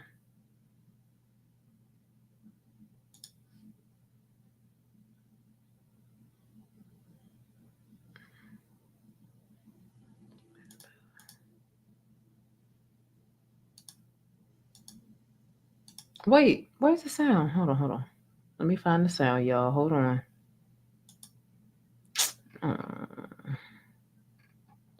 Where is the sound? Why can't I get it? Oh, I see. I gotta hit the button. Okay, hold on. Let me hit the replay though. All right, here we go.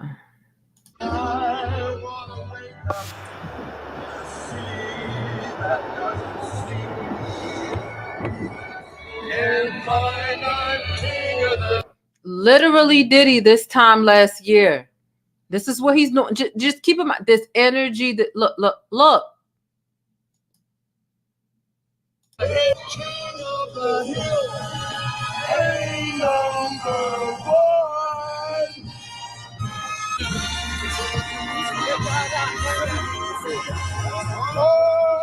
Melting away.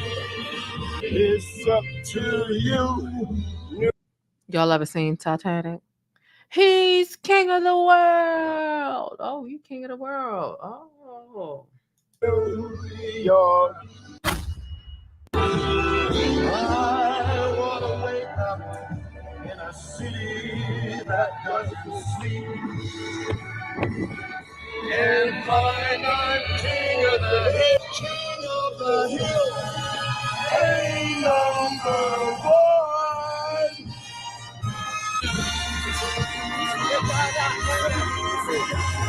Oh, melting away.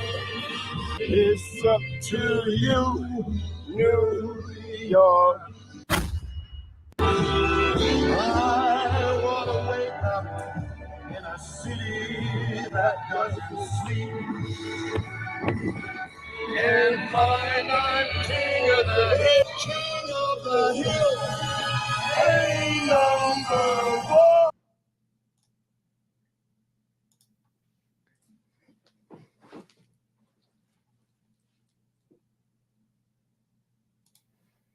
So, what do you think? What do you think about Diddy and what he's got going on? What type of trip was he on? I feel like the Cassie lawsuit, it came out in, I want to say like late October. I want to say it was like late October. Matter of fact, I can actually look it up via my own video because I read through the paperwork. I feel like he was taunting her with this video here. That's my opinion.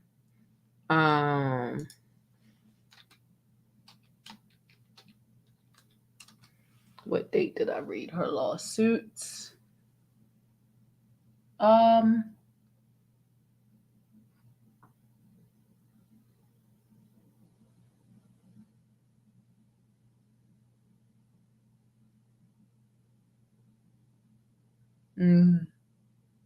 November. Okay.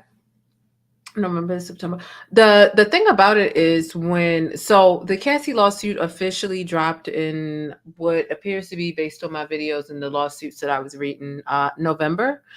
And the thing about it is he knew about that lawsuit coming down the pipeline prior to it actually coming down the pipeline. Like he knew that.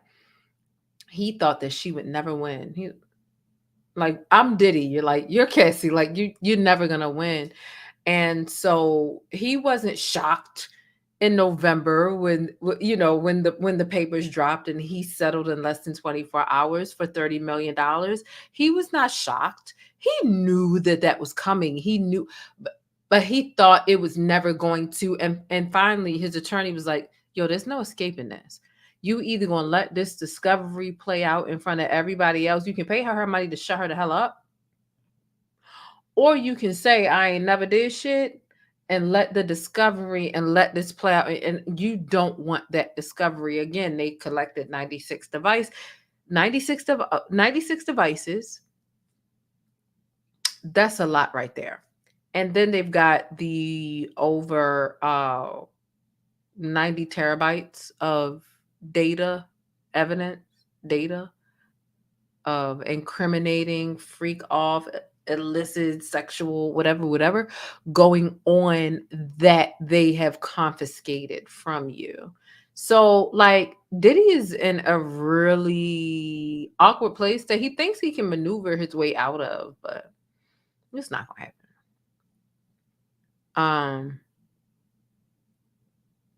And yeah, that's that. It's just, this video was so eerie to me because I felt like it was in such close proximity to the the Cassie lawsuit, which was the bombshell that really broke everything, the floodgates open. And instead of him trying to portray some sort of a humble, loving sort of persona, he was trying to give this like, I own New York. Like, I own New York. Don't matter what you say. You are littler than me. You're small. You're Cassie. I'm Diddy. Nobody's gonna believe you. I've been doing this for 30 years. Nobody's gonna believe. I felt like this was taunting me. And hey, look, if you feel like I'm reaching, that's fine. Comment below. If you feel like I'm reaching, say, Jane, you reaching. That's fine. It doesn't matter, because none of it is going to change when he's got to pay to Cassie. His time it is fine. But I feel like this was taunting, and maybe not even just Cassie. It might have been taunting other people too. Because like I said, he didn't find out the day that Cassie filed that lawsuit that was the first. She was filing it, and he kept like shoving it away. Like, you're not gonna win. Oh, who trying to file a law? Because that's why when she first when the whispers about it first came out, this is a shakedown. It's not a shakedown. You did some wrong shit. It's not a shakedown. So he knew that this lawsuit was brewing and boiling and stewing on the stove, and he thought he was going to be able to, put the fire out. Da da da. And he doing all this dancing around New York. Like, imagine a nigga that's gonna beat the shit out of you, and you like, I'm gonna take you to court and let them know what you did to me. And he out here spinning around in the middle of the New York streets. Oh, I am the Diddy. I'm just like looking real crazy, but like Diddy was on some other shit with that. And he was definitely I'm gonna play it one more time for y'all. Hold on.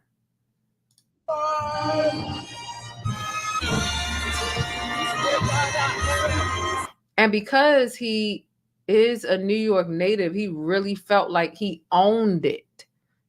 But melting away. It's up to you, New York. I want to wake up in a city that doesn't sleep and find I'm king of the hill, ain't number one.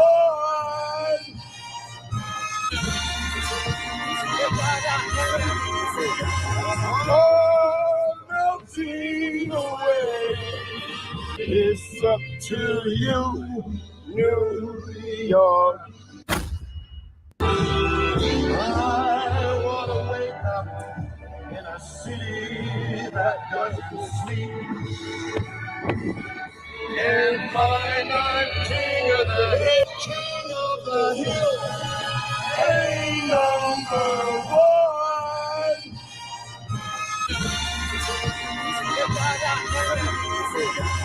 Oh, melting away.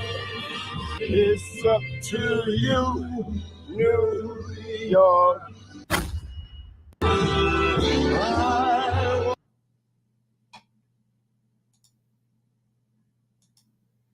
Damn, he's such a disgusting person that I don't even like that song no more. That song ain't never did nothing to me. But I don't like it. New York, New York. Shut up.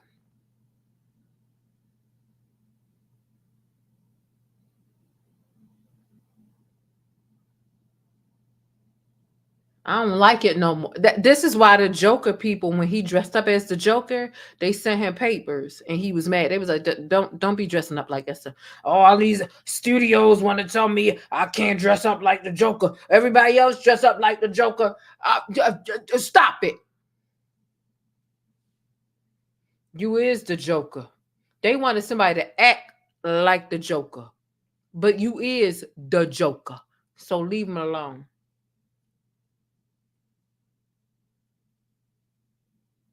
I really wanted to talk about Darius Cooks for real. My damn iPad died while I was sitting right here, so I'm just getting hooked. All right, so we're gonna go ahead and end this thing. I'm going to we're gonna end this video, and we will be back tomorrow. Remember.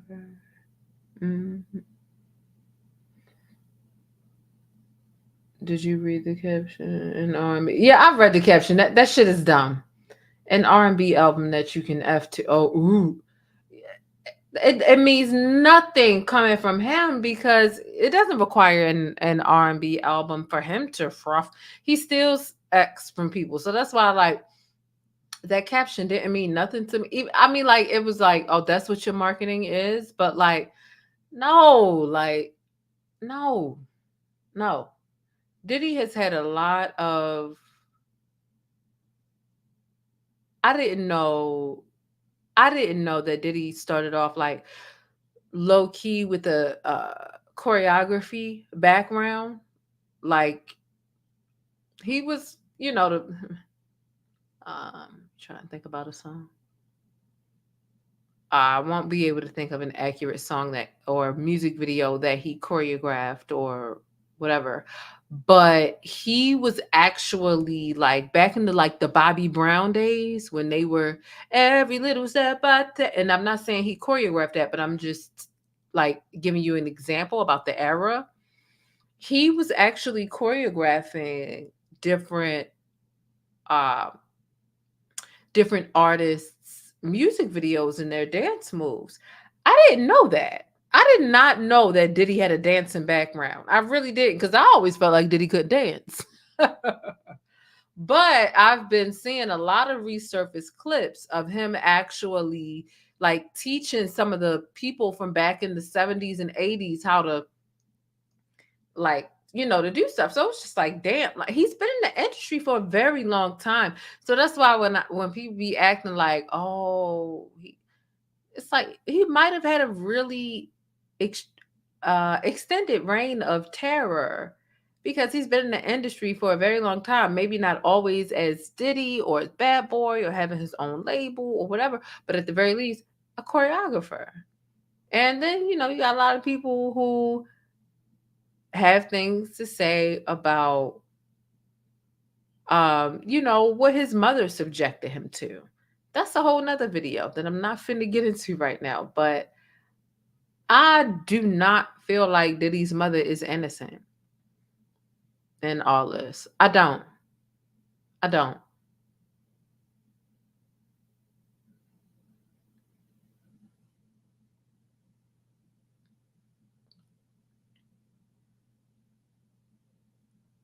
I didn't feel like that before she made her statement.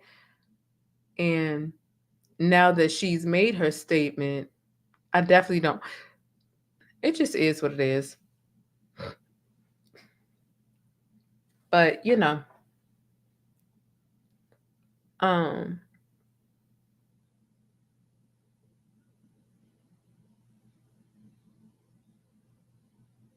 we read all the documents in this video. We are 3 hours in, and this was a good video. I struggle sometimes with coming back to y'all and being consistent, and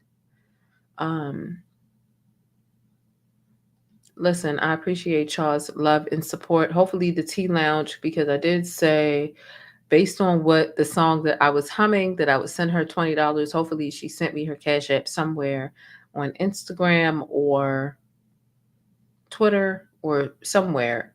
What, Instagram or Twitter? Hopefully she sent me her Cash App so I can send her the $20, because that was definitely very random. But listen, I love you all. I would love to know what you all think about this conversation. Of course, there are 1,095,000 different things that I think about this, but I need to leave this video at a respectable length. So I need to end it now. And so I'm going to go ahead and go. Just Divine, I'm going to contact you, and because we need to talk. And everybody else, I will see you all tomorrow. It's late. I'm a little sleepy and delusional. I'm sleepy and delusional. But I read y'all all the documents. We got through all 6 of the lawsuits. Now we might need to sit and marinate on some, reread some, re-listen to some, and get some timestamps for some. But we read them all, okay? And you know what? Shout out to Just a T, please. I see you. Thank you so much. I appreciate. I thought you was gone, baby, because you was here at the beginning before I even went live. So I definitely didn't think you would still be here, but I appreciate your support. Thank you, Just a T. Just a T, please. I appreciate you and your very consistent viewership and support. I love you, love you, love you. Also, there's Jane Locke. Thank you. Somebody said TDJ. What is that? TD Cakes? Look, I don't know nothing about the TD Cake. I don't know nothing about the TD Cakes thing, okay? I don't know about what's going on with TD Cakes. I seen a little clip of Kirk Franklin today getting a little James Brownie, but I don't know about TDJ.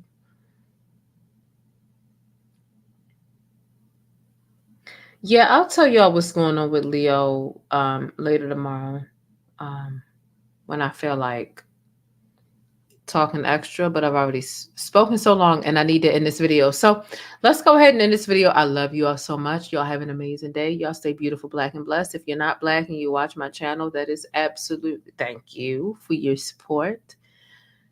And I appreciate you being here. But I am a channel that prioritizes black news, black subject matter, black perspectives. So if you come here and you get offended by all of the black, then we know what that is. Child, let me go ahead and get up out of here. It's nighttime. I'm tired. I'm hungry. I need to go to bed, and I need to go to sleep to give myself enough energy to give y'all some more content tomorrow. Because tomorrow we definitely finna be talking.